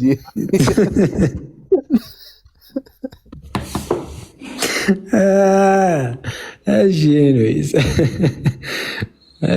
በዚህና በዛ ያለን ሰዎች የቀርጤስና የአረብ ሰዎች የእግዚአብሔርን ታላቅ ስራ በልሳኖቻችን ሲናገሩ እንሰማቸዋለን ይላል። በልሳኖቻችን ስለዚህ በቃ የሰው ልሳን ማለቀ። አንደኛ ቆሮንቶስ ምዕራፍ 14 ቁጥር 2 ላይ ያለው ምንድነው? በቃ በዛ በቆሮንቶስ ቤተክርስቲያን ውስጥ ምን ተነስቶ ነበረ? ሰው በቃ ቋንቋው ስለተሰጠው ብቻ ይሄ የሰው ቋንቋ ነው። አዎ የሰው ቋንቋ ምናልባት ሌላ ሰው በትምህርት ሊያገኘው ይችላል። ለሐዋርያት ሲሰጥ የነበረውን ቋንቋ ሌላ ሰው በትምህርት ሊያገኘው የሚችለውን እነሱ ግን ሳይማሩ ምን ሳይሉ መንፈስ ቅዱስ አምጥቶ ያሸክማቸዋል፣ ይሰጣቸዋል። ስለዚህ ለእነዚህ ሰዎች እንደዚህ አይነት ቋንቋ ይሰጣቸዋልና ታዲያ ግን ይሄ ቋንቋ ሲሰጣቸውና ያንን ቋንቋ ሲሉት ማለት ነው በመንፈስ ሲናገሩ፣ በመንፈስ መናገር ማለት ይሄ በልሳን በተሰጣቸው በዛ ጸጋ ሲናገሩ፣ በዛ መንፈስ ሲናገሩ ግን ያንን ቋንቋ ድንገት በዙሪያቸው ያሉ ሰዎች ባያውቁትስ ቋንቋውን ካላወቁት ያስተውሉታል? አያስተውሉትም። ስለዚህ እነዛ ሰዎች ሲናገሩ ለሰው ተናገርን ይላሉ አይሉም? ለሰው አልተናገሩ። በቃ እነሱማ መልካም እንግዲህ እግዚአብሔርን ሊያመሰግኑ ይችላሉ በተሰጣቸው በዛ በመንፈስ እየተናገሩ፣ ግን ለሰው ግን ምንም አይጠቅምም። ስለዚህ አንደኛ ቆሮንቶስ ምዕራፍ 14:2 ላይ ምን አላቸው? በልሳን የሚናገርስ ለእግዚአብሔር እንጂ ለሰው አይናገርም አላቸው። እንዴ ለምን? የሚያስተውለው የለምና። በመንፈስ ግን ምስጢርን ይናገራል። አዎ በመንፈስ ትናገር። አሁን በልሳን ምስጢርን ልትናገር ትችላለህ፣ ግን ማንም ካልሰማ ምን ዋጋ አለው? ምናልባት አንተ የምትናገረውን የተማረ ሰው ከመጣ ኦኬ ሊሆን ይችላል፣ ግን ያልተማረ ሰው ከመጣ ምን ታደርጋለህ? ያልተማረ ምናምን ከየት አመጣሁ? ያልተማረ የተማረ ምናምን የሚባል ነገር አለ እንዴ? ኦፍ ኮርስ አለ። ያው ከፍቼ እላለሁ ብሩስኪ። እሺ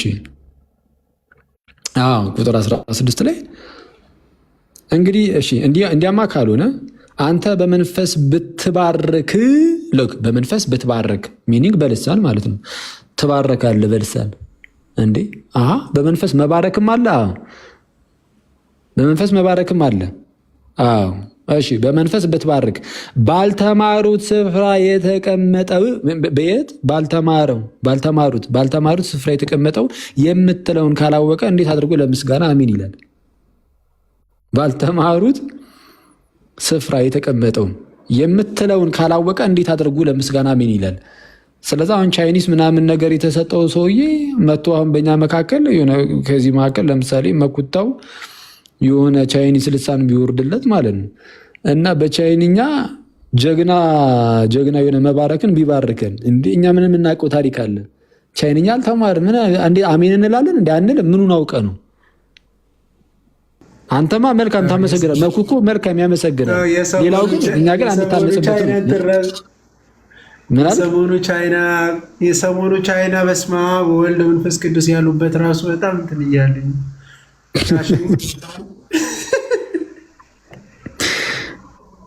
ሰው እኮ ችግር አለበት። የቅዱስ ቹንግ በረከቱ ይድረስብን ይላል። አይ አሁን እንደዚህ የሚያስፈል ነገር አለ? ወዲያ በማይቀለር ነው የሚቀልዱት። እሺ ምን አለ? አንተማ መልካም ታመሰግናለህ። ለምሳሌ መኩ ይህ ቻይኒስ ነገር ቢወርድለት በቃ ሲያመሰግን እኮ በቃ እሱማ መልካም እያመሰገነ ነው። ሌላው ግን አይታነጽበት። እኛ ግን አንታነጽበትም። በቻይኒስ እዚህ ጋር መጥቶ ቢያመሰግን እኛን ምንም አያንጸንም። ምክንያቱም ምንም አናስተውለውም። ምን እያለ እንደሆነ ራሱ አናቅም። ከሁላችሁ ይልቅ በልሳኖች እናገራለሁና እግዚአብሔርን አመሰግናለሁ። አየህ፣ ጴንጤ ማለት እኮ የጳውሎስ ሃይማኖት ነው። ምክንያቱም ጳውሎስ ከሁላችሁ ይልቅ በልሳኖች እናገራለሁ ብሎ ይላል። ከሁላችሁ ይልቅ በልሳኖች እናገራለሁ ምን ማለት ነው? ከሁላችሁ ይልቅ በልሳኖች እናገራለሁ፣ በብዙ ልሳኖች እናገራለሁ። ብዙ ነው የተሰጠው ለጳውሎስ። አየህ፣ በጣም ብዙ። ለዚህ ደግሞ እግዚአብሔርን አመሰግናለሁ ነው እያለ ያለው። ግን ሰዎችን እንዲጠቅም ግን በነዛ ሁሉ ልሳኖች አይናገርም። በቃ በማህበር የሆነ ነገርን ያስተምራል። እና እንደዛ ነው በአጭሩ። ቴንኪው ትላለህ። እሺ እሱ ላይ ልሂድበት። ቃላት ያሰማል። እዚሁ ላይ አኪዮስ ቃላት ያሰማልን ብሮስኪ። አይ ምንም ይሄ በጣም ብዙ ጊዜ አሁን የልሳን ጉዳይ ምናምን ነገር በጣም ብዙ ጊዜ ላይቭ ላይም አድሬስ ተደርጓል። ማይክን ኦን አድርገህ ነው ፓፓ እያስተጋባ ነው። ሶሪ እና አረ ችግር የለውም። እና ብዙ ጊዜ አድሬስ ተደርጓል ላይቭ ላይ አይደል? በጣም ብዙ ጊዜ ቶፒኩን ይዘን ገብተን ታሪካዊ አመጣጡን ራሱ ኢቭን ያው አሁን ጴንጤ ወንድሞቻችን ምንድነው ትልቁ ችግር?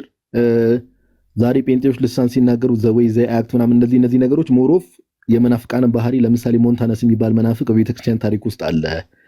ኢቭን የሱ ካራክተሮችን ብትመለከቱ እሱ በዛ ጊዜ ሁለት ሴቶችን ከኋላ አስከትሎ የሚንቀሳቀስ ሰው ነበር። ሞንታነስ የሞንታኒዝም መንፍቅና ማለት ነው።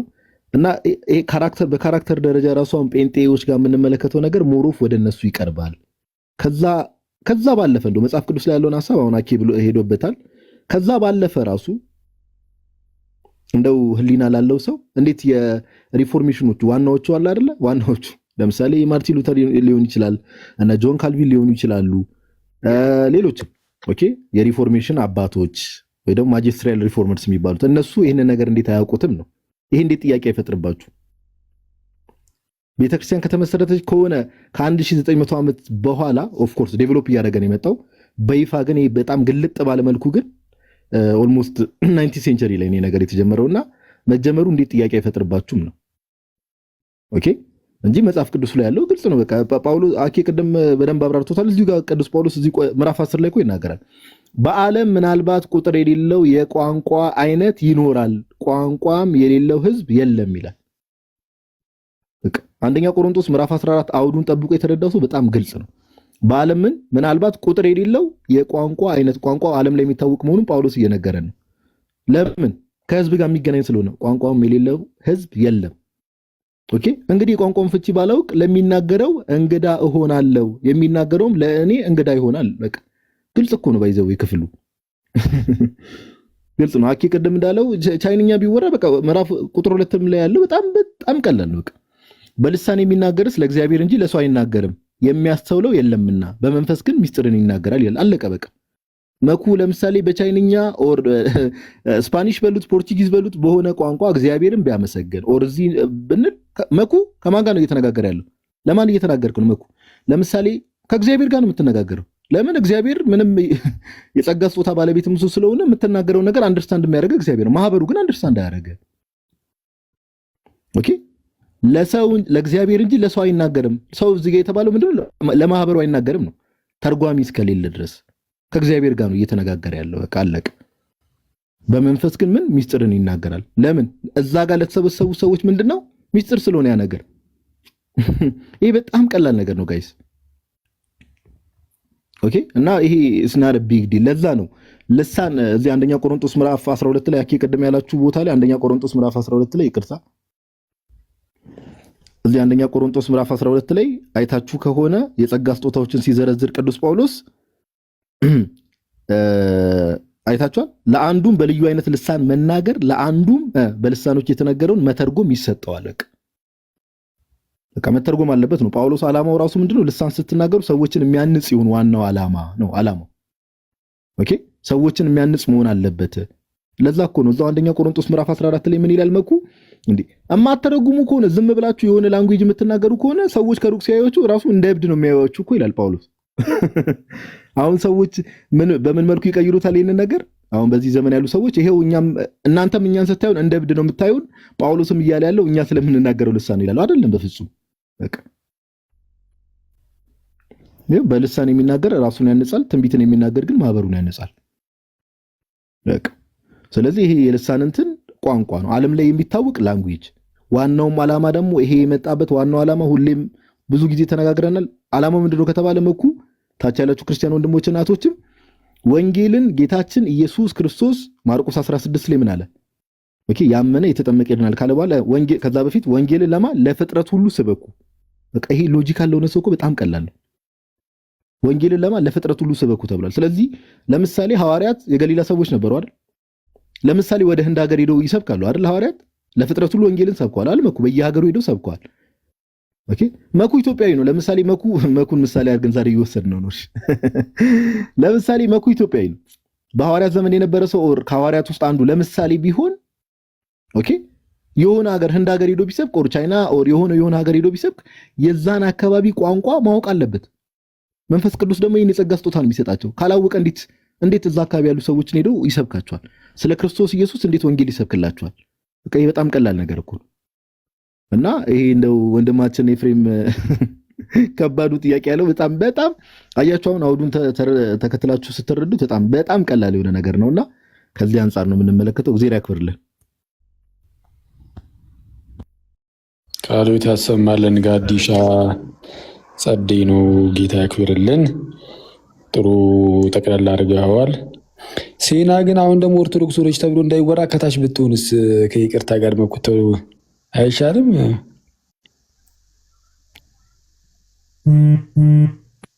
ወይስ ምን ችግር አለ? ኔትወርኳ አዛ ነው መሰለኝ፣ በጣም እያስቸገራችሁ። ኔትወርኳ ይላል እንዲ። ኧረ እኔ እሷን አይደለም አንተን ያልኩ ወዳጅ ሆይ። ምን ፈልገህ አስገብታት ነው ፓፓ? ከይቅርታ ጋር አይ አለ ችግር የለውም ብትገባም፣ ግን አሁን ደግሞ መጣች እንዳይባላ በእውነት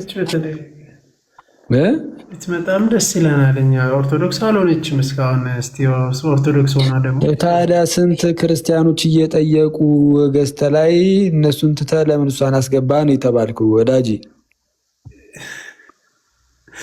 መንገድ ላይ ነች ነው። የምን መንገድ ላይ ነው? ኧረ እባክህን፣ ኧረ እንደው አፍህን ዝጋ። በቅዱስ ሚካኤል መንገድ ላይ ነች። ሴናን አላወቃትም ማለት ነው። ሴናይ ቶሎ ተሻገሪ መኪና እንዳይገጭሽ፣ መንገድ ላይ ናት ይለኛል። እንዳይገጭሽ እንዲህ ይመስላል። ሊትራሊ መንገድ ላይ ናት ያስብላል።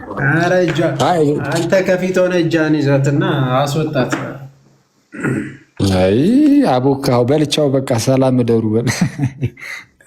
ያንተ መሰረታዊ ችግርም ስራ አለብን። ቆይ ስማ፣ ምንም ሲናሽ የማይዛት በጌታ ስም እንዲህ እየተወራ ቢያንስታችሁን አሰማም። ቴንኪው እንዴ ምንድን ነው እንጂ አሰማም። እሺ ቀና ልብ ያላቸው ማለት ሳይዳርቁ ምናምን አንድ ሁለት ፕሮቴስታንቶች ብንቀበላቸው ሊሆን ይሻላል። ይጠይቁና አንተ ጠይቁ አላልኩም።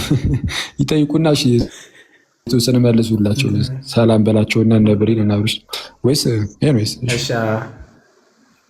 ሰላም ቀና ልብ አይ በቀናነት የሚጠይቁ ለማለት ነው። እሺ ብሬና ብሩሽ እንትን በሉን፣ ሰላም በሉንና እንቀበላቸው። ሁለት ሰዎች በቂ። መምህር እርሶ ይቅደሙ። መምህር ብሬ ይቅደሙ። አባዬ አንተ ቀደም። ኧረ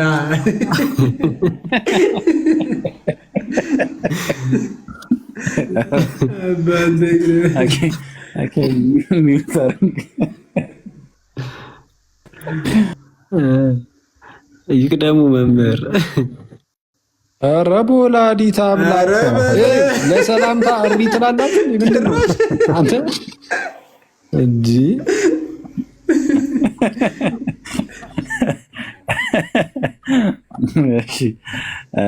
ያው ቀድሞ ስለገባ ብዬ ነው እንኳን ገስት ላይ ያላችሁ ጋዲ መኩ፣ አኬ፣ አብርሽ እንዲሁም ደግሞ ከታች ያላችሁ ሁላችሁም እንዴት ቆያችሁ? እንዴት አላችሁ ብያለሁ። በያላችሁበት የምድር ዳርቻ እግዚአብሔር ሰላም ይብዛላችሁ። ሰላም ነው ሰዎች? ጋዲ እግዚአብሔር ይመስገን። ከበጀሙ አከብ ጅርቱ ጅርታ ነመኮ ጅረጅር ሮማንጂን አሁን ዛሬ ዘፈን ቅጥያ እየበዛ ነው። ጅረጅር ስል ደግሞ ሌላ ዘፋኝ እንዳይቀጥሉ ወደሚቀጥለው እንሂድ። ወዳጅቶ ነው ቆባቲ ነመኮ ትላለሽ። አረመኩ አኬ እንዳይሰማ ደግሞ ምንድን ነው ያለው? ለብቻ ነመኮ ይላል እሱ ማለት ነው። ሰላም ነው አኬ፣ እንዴት ነህ? አለሁልኝ ምስጋና አምላክ። ብሬ ዳና እንዴት አለ? አለው ክብሩ ይስፋ። ሁሉ ሰላም አለን ይመስገን አምላክ። አካም አቡ ምን ነው ጋዲን እንደዛ አውርተን ጅራ ካሚቲና ካም ጎና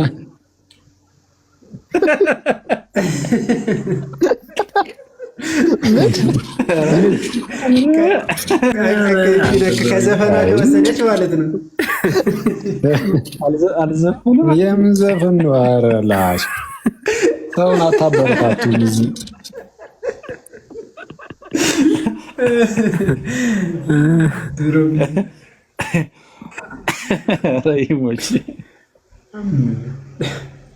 አኬ ዋኔ ያስተምራሉ። አይዞህ ዝም በላቸው፣ እኔ አለሁልህ።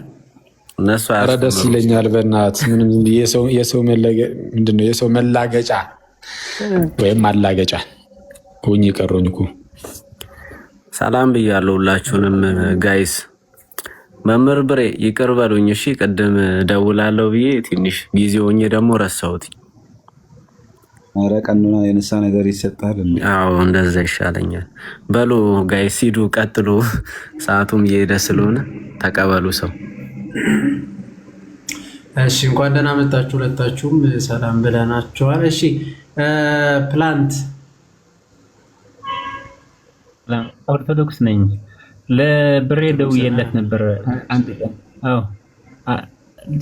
የሆነ የምፈልገው ለብሬ ደውዬለት ነበር። የሆነ ሀሳብ አለኛ ልትሰሙኝ ስለምፈልግ ነው። ከሽሬ እንዳስላሴ ነው። አሁን ሳይሆን በስልክ ደውዬለት ነበር። እሱም ወይ ለሱ ደውለት ወይም አኬ ስልኬ ልጻፍልህና ደውልልኝ ለማለት ነው። ችግር የለውም። በቃ መምህር ብሬ አሉ። የመምህር ብሬ ስልክ ካለ የእሳቸውን እንትን በለና ደውልላቸው። በቃ በውስጥ እኔ ብዙ ሰው ጠይቄያለሁ። የሚሰማኝ ሰው ስላጣሁ ነው። አይሰሙኝም። ምንድን ነው ጥያቄ ነው? ሀሳብ ነው። ጥያቄ አይደለም። ሀሳብ ያሰብኩት ምጽፈው ጽሁፍ አለና እሱም ስለሚጠቅም ለቤተክርስቲያናችን ስለሚጠቅም ነው ሀሳቡ። እሱም ደግሞ መስማት አለባችሁ።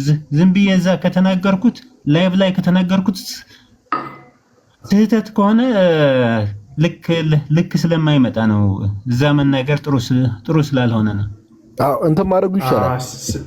ይሄ አንዳንድ ሀሳቦች ላይቭ ላይ የሚወራና የማይወሩ ሀሳቦች ስላሉ አንተ እንዳልከው ብሬ ጅርታ አለ ሰውየው ጋዲ እንዲና አድርጋ ወይ ለእኔ በውስጥ ይጻፍልኝና ትንሽ ምናልባት በአማርኛም እንዲሁ እንትን ስለው በአማርኛም ትንሽ የሚከብደው ነገር ይመስለኛል። ሰው አጠገቤ አቁሜ የሚፈልገውን ሀሳብ ይንገረኝና እኔ ደግሞ ከናኬ ጋር ሆነን ወይ እንትን እንላቸዋለን። በቃ እንደዛ አድርግ። ፕላንት ጥግ ላይ ያለውን ዩዘርኔም እያየው ነው አይደል? አብርሃም የተዋህዶ ልጅ የሚለውን ዩዘርኔም በቃ እሱን ፎሎ አይሆ እኔ አሁን ፎሎ አረጋለሁ። ፎሎ መልስና ኦኬ ፎሎ አርገኛል። ይሄው መልሻለሁ። በውስጥ ጻፍልኝ። እኔም ስልክን እንትን እላለሁ። ስልኬን እሰጥካለሁ። የምትፈልገውን ነገር ትነግረኛለህ። እሺ ሀሳቡ ግን ሁላችሁም ለነሱም ነገራቸው ሀሳቡ። እሺ እነግራቸዋለሁ እኮ ከነሱ ጋር እኮ አገናኝካለሁ። ችግር የለውም። ምናልባት እዚህ ላይቭ ላይ ማውራት የለብህም መሰለኝ። እንደዚህ ለዛ ነው በውስጥ እኮ የተባባል ነው አይደል?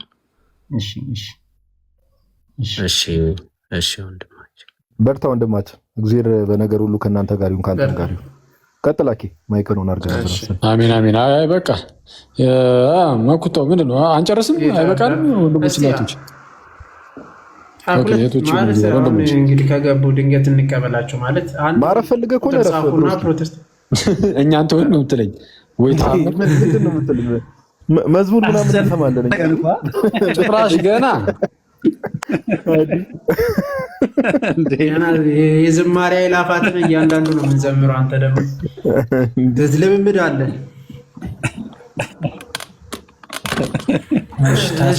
አኬ ኳየር አይደለም እያልከው ነው? አኬ ኳየር አይደለም እያልክ ነው አንተ?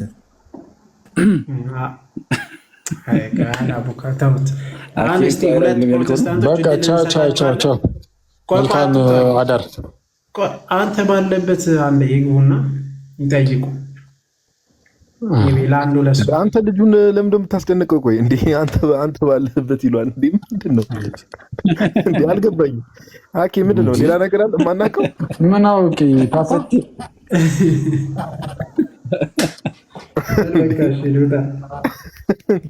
እንደ መጥፋት ስላበዛ እንዳይጠፋ ፈልጎ ነው። ቁጣውን አታሸማቁት።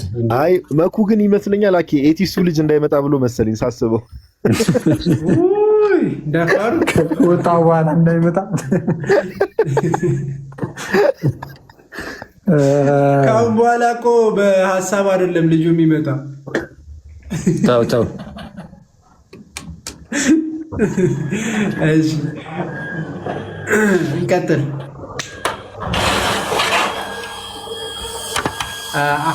ሁለት ፕሮቴስታንቶች እስቲ ሜቢ ለሁለት ፕሮቴስታንቶች እድል እሰጣችኋለሁ። አንድ ቁጥር ጻፉና ገብታችሁ መጠየቅ ትችላላችሁ። አንድ ቁጥር ጻፉ። አንድ ቁጥር ከታች ጻፉ። ማንም ቢት ያላረገ ኦኬ። እሺ አይ እንትን ነው መሰለኝ ውሃ ምንድን ነው ፓምፕ። እሺ አንድ ሰው ኪንግ ጁሊያን መኩዬ እንደምን ናችሁ? እግዚአብሔር ይመስገን። እንደምን አለ? ይመስገን አምላክ። አኪ አለ ኬት ቤተ እምነት ነህ? ይመስገን አምላክ። ክርስቲያን ነኝ እኔ። መኩዬ ብሎ እየጠራ ታዲያ ኦርቶዶክስ ነው የሚሆነው? ክርስቲያን ነኝ ከመቼ? አኬ ምን ይላል መሰለህ? አኬ ክርስቲያኖች እንዴት ናችሁ? አክቹአሊ ፕሮቴስታንቶች ሜቢ አኬ ምን ይላል መሰለህ? ክርስቲያኖች እንዴት ናችሁ አይደል የሚለው? አኬ ጸዴ ነው ይመች። ሌሎቹ ክርስቲያን አይደሉም እኮ እኛ ብቻ ነን አይደል? አኬ መሰለኝ። ኧረ እንዳታያይዘኝ በእናትህ በሰላም ልኑርበት። ሲሳልቄ ነው ምን የሚለው? ሲስ እዚህ መኪና ውስጥ አትገባም ነው የሚለው እንዴ? ሲስንማ አለኩ የናቱ ጨረሰዋ እንዴ? በዛ በፍርድ ቀን ግን ከሲስ ይልቅ የሲስ መኪና ይቅርልላታል አላለም? የፍርድ ቀን እሱ ነው እየነዳው ይገባል። ፓርክ አድርጎት ይገባል። ኧረ ላሽ ለሻራ ቀሰሰ እየነዳ ይገባል አይደል? በስመ አብ ሲይዞ ግን አኬም መኩዬ ጋዱም አላችሁና ስለ ቃል ኪዳን ምንም ጥያቄ ልጠይቅ እንትን ከተፈቀደ ቃል ኪዳን ሜቢ ዶግማ ላይ ካለ አይ ዶግማቲክ እንኳን አይደለም ግን ቴዎሎጂካል ሶሎጂካል ምንም አይደለምና እድሜ ለአኬ እድሜ ለእናንተ እኔ ደረስኩ። አኬ በነገራችን ላይ በመጀመሪያ አመስግኜ ልጀምርና አኬ እግዚአብሔር በሚያውቀው ትላንትና ስውሯ ማርያም ነበርኩና አመሰግናለሁ። እግዚአብሔር ይመስገን አንተ ከብዙ ነገር አስመልጣኛልና አመሰግናለሁ። ከብዙ ነገር አስመልጣኛል መብርሃንን ነው ብለህ በምታውቀው እናቴ ድንግል ማርያም ኪዳነ ምሕረት በምታውቀው አስመልጠኛል። ከብዙ ውድቀት አስመልጠኛል። አመሰግናለሁ። አንተ ብዙ ሰው ስለሚያመሰግን ምስጋና እንደውም መመስገን የለብህም አንተ በስቶ አይ ኧረ ምን ብቻ ጌታ ይመስገን። እኛማ ምን እናደርጋለን ዝም ብለን የእናንተ ደስ የሚል ልብ ስላላችሁ እንጂ እኛ እንኳን ተው። ብቻ ግን ያው ጥሩ ነው። እግዚአብሔር ደግሞ በደንብ ይባርካል። በሰውዬ ሰው ሲበዛ ምስጋና ሲበዛ መጥፎ ነው ይባላልና ለአንተ ሌላ ጊዜ አግኝቼ እንደውም ፈልጌ አንግመትቼ ነው እንደ አንገትን አንቄ እንግዲህ በአንድ አፍ ሰምታችኋል ጋይዝ ያዝኩ ብዬ ነው። ወይስ ጌታ ያክብርልኝ ወንድሜ። እሺ እግዚአብሔር ነው የምልህ በእውነት ነው የምልህ። ከፓስተር እጅ ነው ያስተፋኝ፣ ከጴንጤ እጅ ነው ያስተፋኝ። መድኃኒዓለምን ነው የምልህ እንደ አንገቴን አንቀን ያስተፋኝ እሱ ሌላ ጊዜ እናወራለን። እግዚአብሔር ይመስገን። መድኃኒዓለምን አመሰግንሃለሁ። ደግሞ የአንተ ፍሬ በእኔ ውስጥ ለሌሎችም እያፈራ ስለሆነ እኔ ልክ ነኝ እያልኩ ሳይሆን የአንተ ፍሬ ለእኔ አፍርቷልና እኔ ያፈራሁት ደግሞ በሌሎችም እያፈራ ነበርና አመሰግናለሁ ወንድሜ። እግዚአብሔር ያክብርልኝ። አንቺ የሆነ ቴንክ ዩ። እሺ ብሮዬ፣ እሺ ጥያቄውን መልሱለት። እንግዲህ እንትን አለስልሶ ምናምን እንዳትል። ወደ ቃል ኪዳን ጥያቄዎች እንግባ። ወደ ተለያዩ ገዳሞቻቸው ስንሄድ የምናያቸው ቃል ኪዳን ጥያቄዎች አሉ አይደል? እስቲ ትንሽ እነሱ ላይ ኤክስፕሬስ ብታደርግልኝ። ወይም ለምሳሌ አሁን ቸርች ስንሄድ ገዳማት ላይ ስንሄድ የ40 ቀን የ80 ቀን ህፃናት ትሆናላችሁ ምናምን ሳላብራራው ይገባሃል፣ ሳልጨርሶ ይገባሃል። እና መኩዬ ጋዲም አላችሁና እንትኑን የረገጣችሁ እንትኑን የነካችሁ ገድሉን ያነበባችሁ አልጨርሰውና ሞስት ኦፍ ኢት ይገባችኋልና ቦታው ከሆነና እናንተም ስፔስ ካላችሁ ወይም ደስ ካላችሁ ብቻ ጥያቄውን መመለስ ከፈለጋችሁ ብቻ መልሱልኝ። እንትን አይደለም እንትን ሆኖብኝ ጥያቄም ሆኖብኝ ሳይሆን ከፈለጋችሁ ጥያቄውን መመለስም ካልፈለጋችሁ ችግር የለውም። ግን አኪኑር በነገራችን ላይ ከማይረባ ሰው ቀንሶ እድሜ ይስጥ ከጋዲ ጋር ተካፈሉት። ለማንኛውም ከጋዲ ከመኩ ጋር ተካፈሉት። ከማይረባ ሰው ጋር ከኔን ጨምሮ ቀንሶ እድሜ ይስጣችሁ። ኧረ እዚሁ ከኛው እየወሰደ እዚሁ ለኛው እንዳይሰጠና ከማይረባ ሰው ብለን አሚን ግዳይ አሚን ከአኬ ላይ ቀንሶ ያልከው ፓርት ላይ እኔ አሚን ብያለሁ። ለማንኛውም ብቻ አሜን ትያለሽ አንተ ቤት እንዳየው ተው። እኔና አንቺ ተገናኝተናል። ሽሮ ቤቷን እዛች ሳሪስ እኔና አንቺ ረፍ የት አዝጋለው ምን ያህል ተፈሪ ሰው ነው። የአዲስ አበባን ሽሮ ቤት እኮ አስጨንቆታል እኮ ነው የሚባለው። ጋዲ ወጥ ጨምርልኝ ስትል እጅ ከፉት ይዛል። እጅ ከፉት ወጥን ጨምርልኝ ስትል አይቻልም።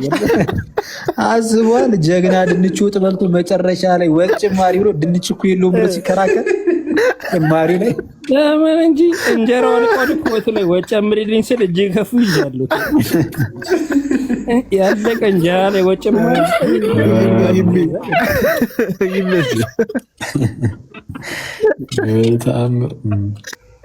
ዳዲ እጅ ከፉት ይዛልቱ ሴሌብሪቲዎች ተረፉ።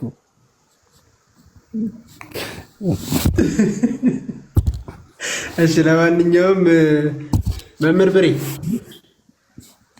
አሉ እስቲ ገነችን ጥያቄ መልሱልኝ ወንድሞቼ።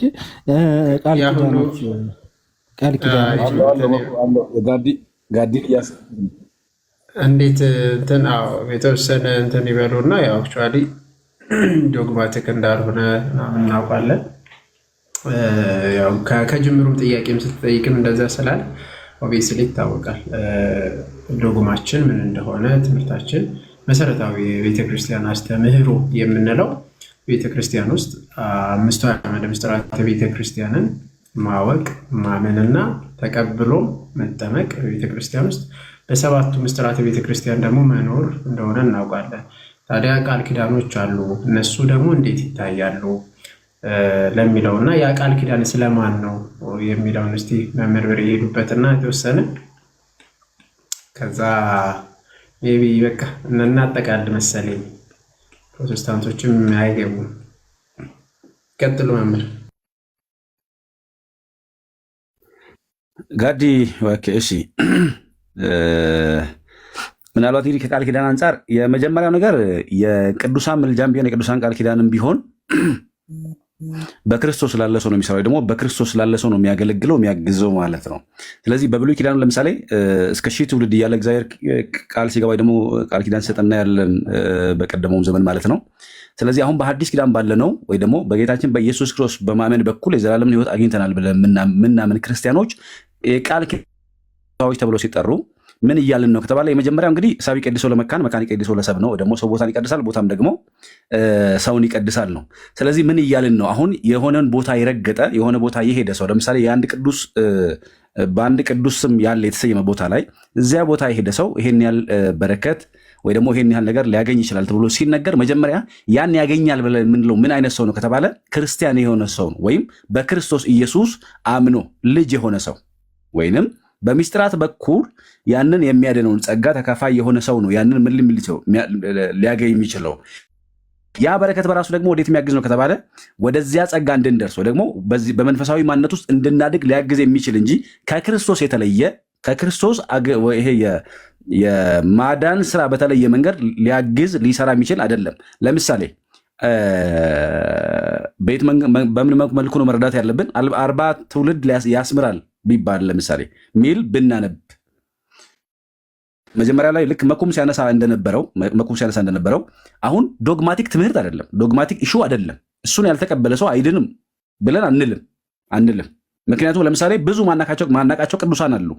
ብዙ ማናቃቸው ቅዱሳን ቃል ኪዳን ያላቸው ብዙ አሉ። ስለማናቃቸው ወይ ደግሞ ያን ቦታ ስላልሄድን እነሱ የጸለዩበትን ቦታ ስላልሄድን አንድን ማለት አይደለም። ስለዚህ ከዘላለም መዳናችን ጋር ወይ ደግሞ የዘላለም መዳናችን የምናጣበትና እንትን የምንልበት አይደለም። ግን እሳ ምን እያልን ነው? ለምሳሌ ቅዱስ ጳውሎስ ቆሮንቶስ 5:19 ላይ ነው እግዚአብሔር በክርስቶስ ሆኖ ዓለሙን ከራሱ ጋር ያስታርቅ ነበርና ካለ በኋላ በእኛም የማስታረቅን ቃል አኖረ ይላል። አሁን በእነርሱ በክርስቶስ የማስታረቅን አገልግሎት ከሰጠ በኋላ በእነርሱም የማስታረቅን አገልግሎት አኖረ። ስለዚህ የቅዱሳን የማስታረቅ አገልግሎት ምንድን ነው? የማቴዎስ ወንጌል ምዕራፍ 19 ላይ ጌታ ኩሉ ሀደግ ነው ተለውና ከእንከሰ ምን ተንረክብ ቅዱስ ጴጥሮስ ሁሉን ተከተልን እንግዲያስ ምን እናገኛለን ሲለው ጌታችን ኢየሱስ ክርስቶስ አይደል የሰው ልጅ በክብሩ ዙፋን በሚገለጥበት ጊዜ በ12 ስትፈርዱ በ12 ዙፋን ትቀመጣላችሁ ይላቸዋል።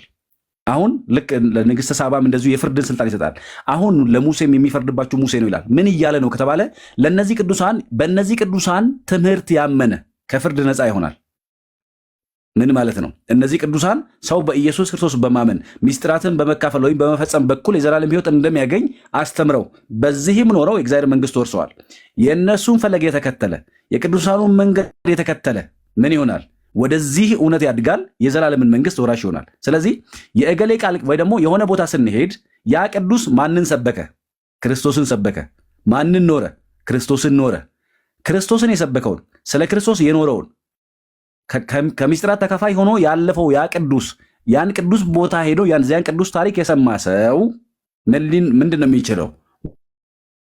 ሊያድግ የሚችለው ምን ማለት ነው? ቅዱስ ጳውሎስ እኔ ክርስቶስን እንደመስል እናንተ ማንን ምሰሉ አለ? እኔን ምሰሉ አለ። አንድ ሰው ቅዱስ ጳውሎስን ነው የምመስለው ሲል ምን እያለ አይደለም? ክርስቶስን አልመስልም እያለ አይደለም። ስለዚህ ቅዱሳን የክርስቶስ ኢየሱስ ነጸብራቆች ናቸው፣ የክብሩ ነጸብራቆች ናቸው።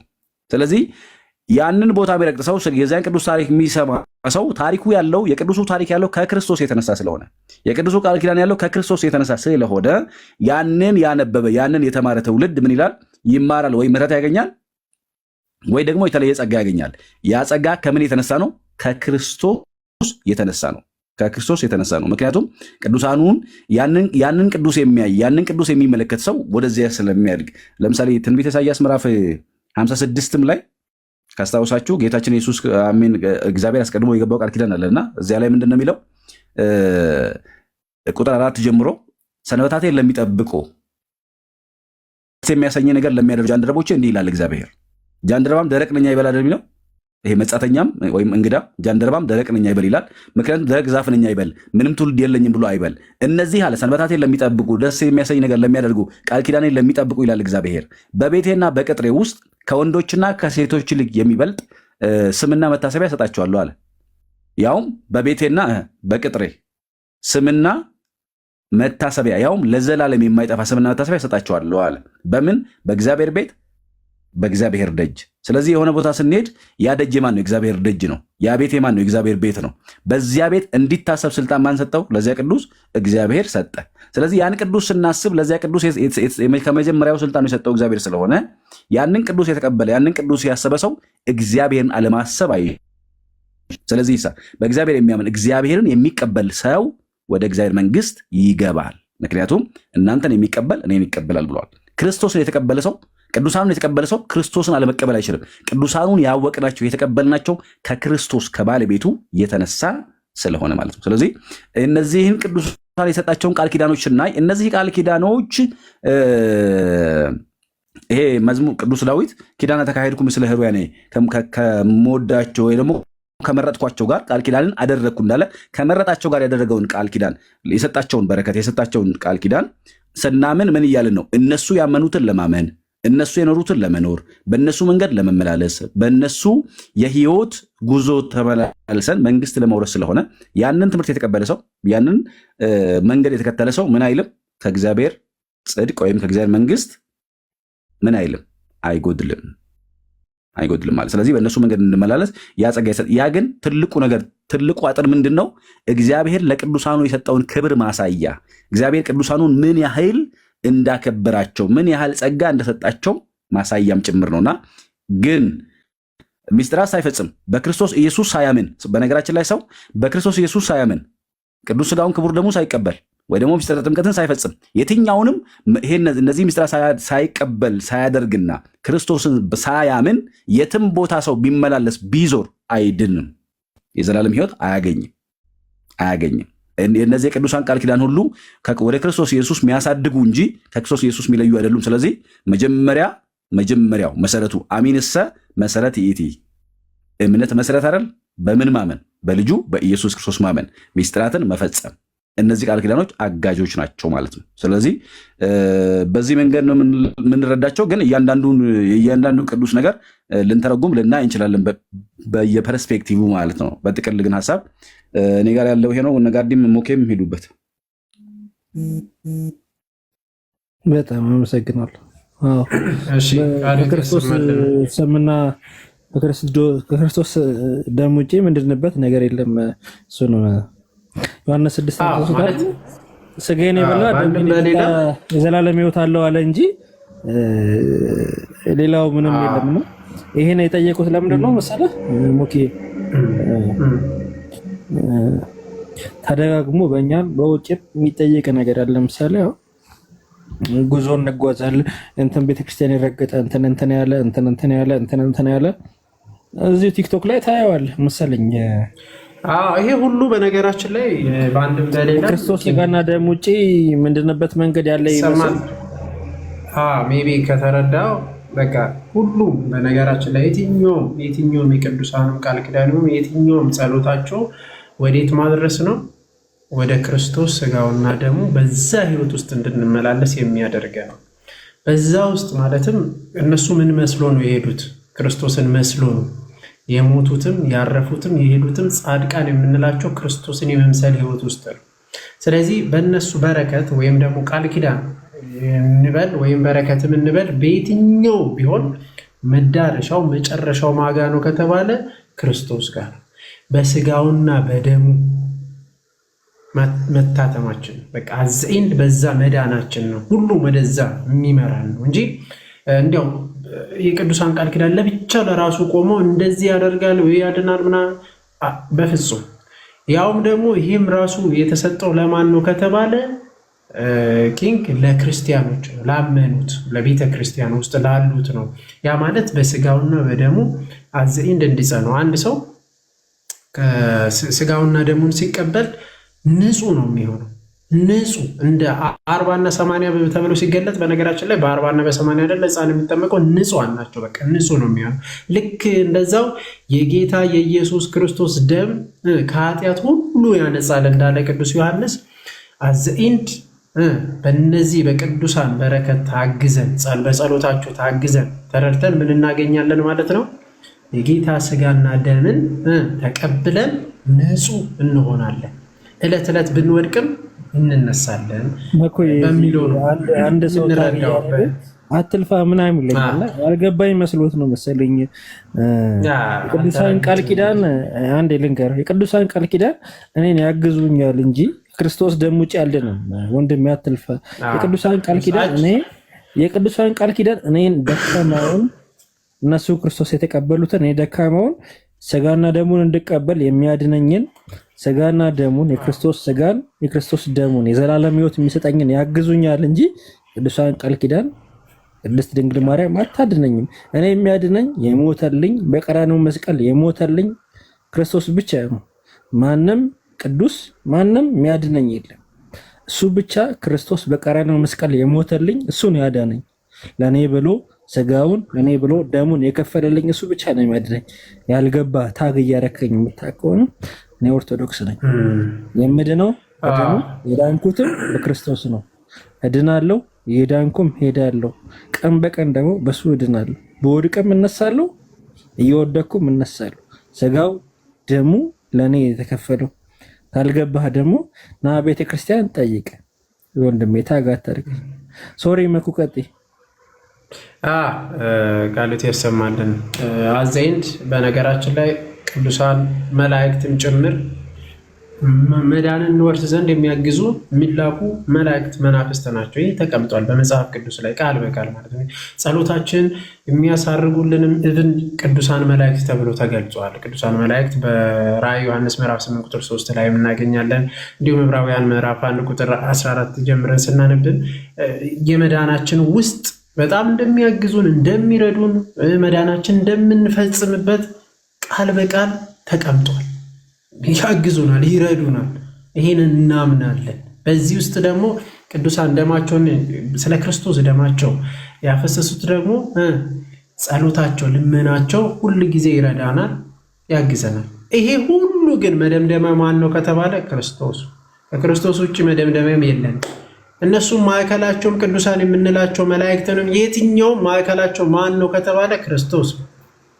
ከክርስቶስ ውጭ ቅዱሳንም የሉ፣ ከክርስቶስ ውጭ መላእክትም የሉ። በክርስቶስ ነው የተፈጠሩት መላእክት ራሳቸው ሁሉም ማለት ነው። ስለዚህ ማዕከሉ ማን ነው ማለት ነው? ክርስቶስ።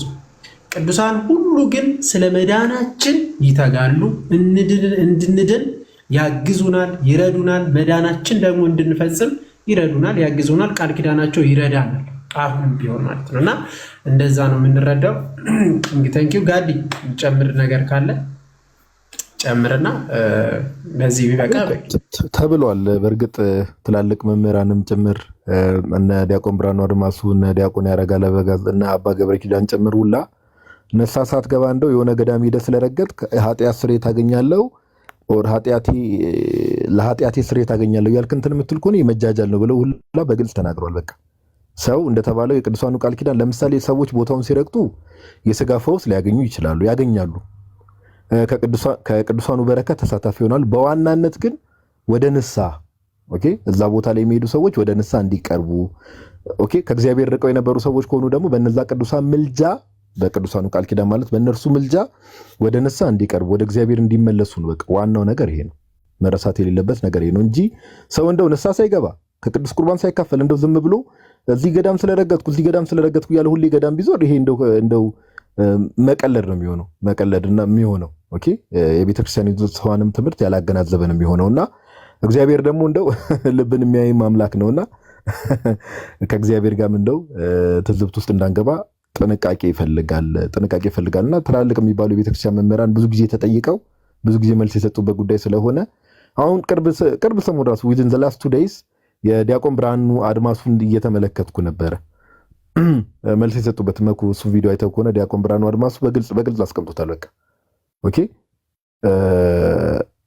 ይሄ ግልጽ መለየትም ያስፈልጋል። ሲጀመር የክርስቶስ ኢየሱስ ማዳንና ቅዱሳን በመልጃቸው ሰዎችን ያግዛሉ፣ ቃል ኪዳናቸው ያግዛል፣ ሰዎችን ይረዳሉ፣ ያግዛሉ የሚለውን ነገር መለየት ያስፈልጋል። መለየት ሲባል እንደው ከቤተክርስቲያን ውጭ ያሉ ሰዎች ብዙ ጊዜ ችግራቸው ምንድነው? ኤቢሲዲ ብለን ኤ የክርስቶስ ኢየሱስ ደም፣ ቢ የቅዱሳኑ ምልጃ፣ ሲ እንደዛ እያልን የሆነ ኦፕሽን የምናስቀምጥ አይደለም። ባይዘው ኦፕሽን አይደለም። ሁሉ ነገር ወደ ቀድመኩ ቅድም እንዳለ ወደ ፍጻሜ የሚመጣውም ሁሉ ነገር ራሱ አክቲቭ የሚሆነው የቅዱሳኑ ምልጃ ራሱ አክቲቭ የሚሆነው በክርስቶስ ኢየሱስ ደም ነው። በእርሱ ቤዛነት ነው አክቲቭ ራሱ የሚሆነው ባደረገው የቤዛነት ስራ ነውና ይህን ለይቶ ማወቅ ያስፈልጋል። ነገር ግን ሁሌም ክርስቲያን ከሆንን መርሳት የሌለብን አንድ ነገር ጋይስ ምንድነው? ሐዋርያ ቅዱስ ጳውሎስ በፊልጵስዩስ መልእክቱ ምዕራፍ 2 ቁጥር 12 ላይ የተናገረው ነገር ሁሌ በልባችን መያዝ አለብን። እኔ ከናንተ ከራኩ በኋላ መዳናችሁን በፍርሃትና በመንቀጥቀጥ ፈጽሙ። በቃ በቤተክርስቲያን መተን ተጠምቀናል፣ የእግዚአብሔር ልጆች ሆነናል። መዳናችንን ግን በፍርሃትና በመንቀጥቀጥ መፈጸም አለብን። ንስሐ እየገባን ቅዱስ ቁርባን ከቅዱስ ሚስጥር እየተካፈል ወደ እግዚአብሔር እየቀረብን በዚህ መልኩ ነው ክርስቶስን ወደ መምሰል ህይወት ማደግ ያለብን። ኦኬ ቅዱሳኑ ደግሞ የቤተክርስቲያን ህብረት ውስጥ ስላሉ እመቤታችንን ጨምሮ ቅዱሳን መላእክቱን ኦኬ ድነታችንን እንድንፈጽምና ያ ፋይናል ሳልቬሽንና አቴን እንድናደርግ ያግዙናል፣ ይረዱናልና ይሄ ነው የክርስትናው ትምህርት። ከዚህ አንጻር ነገሮችን መረዳት ያስፈልጋል። መኩ ቃሎት ያሰማልን፣ ጋዲ ቃሎት ያሰማልን።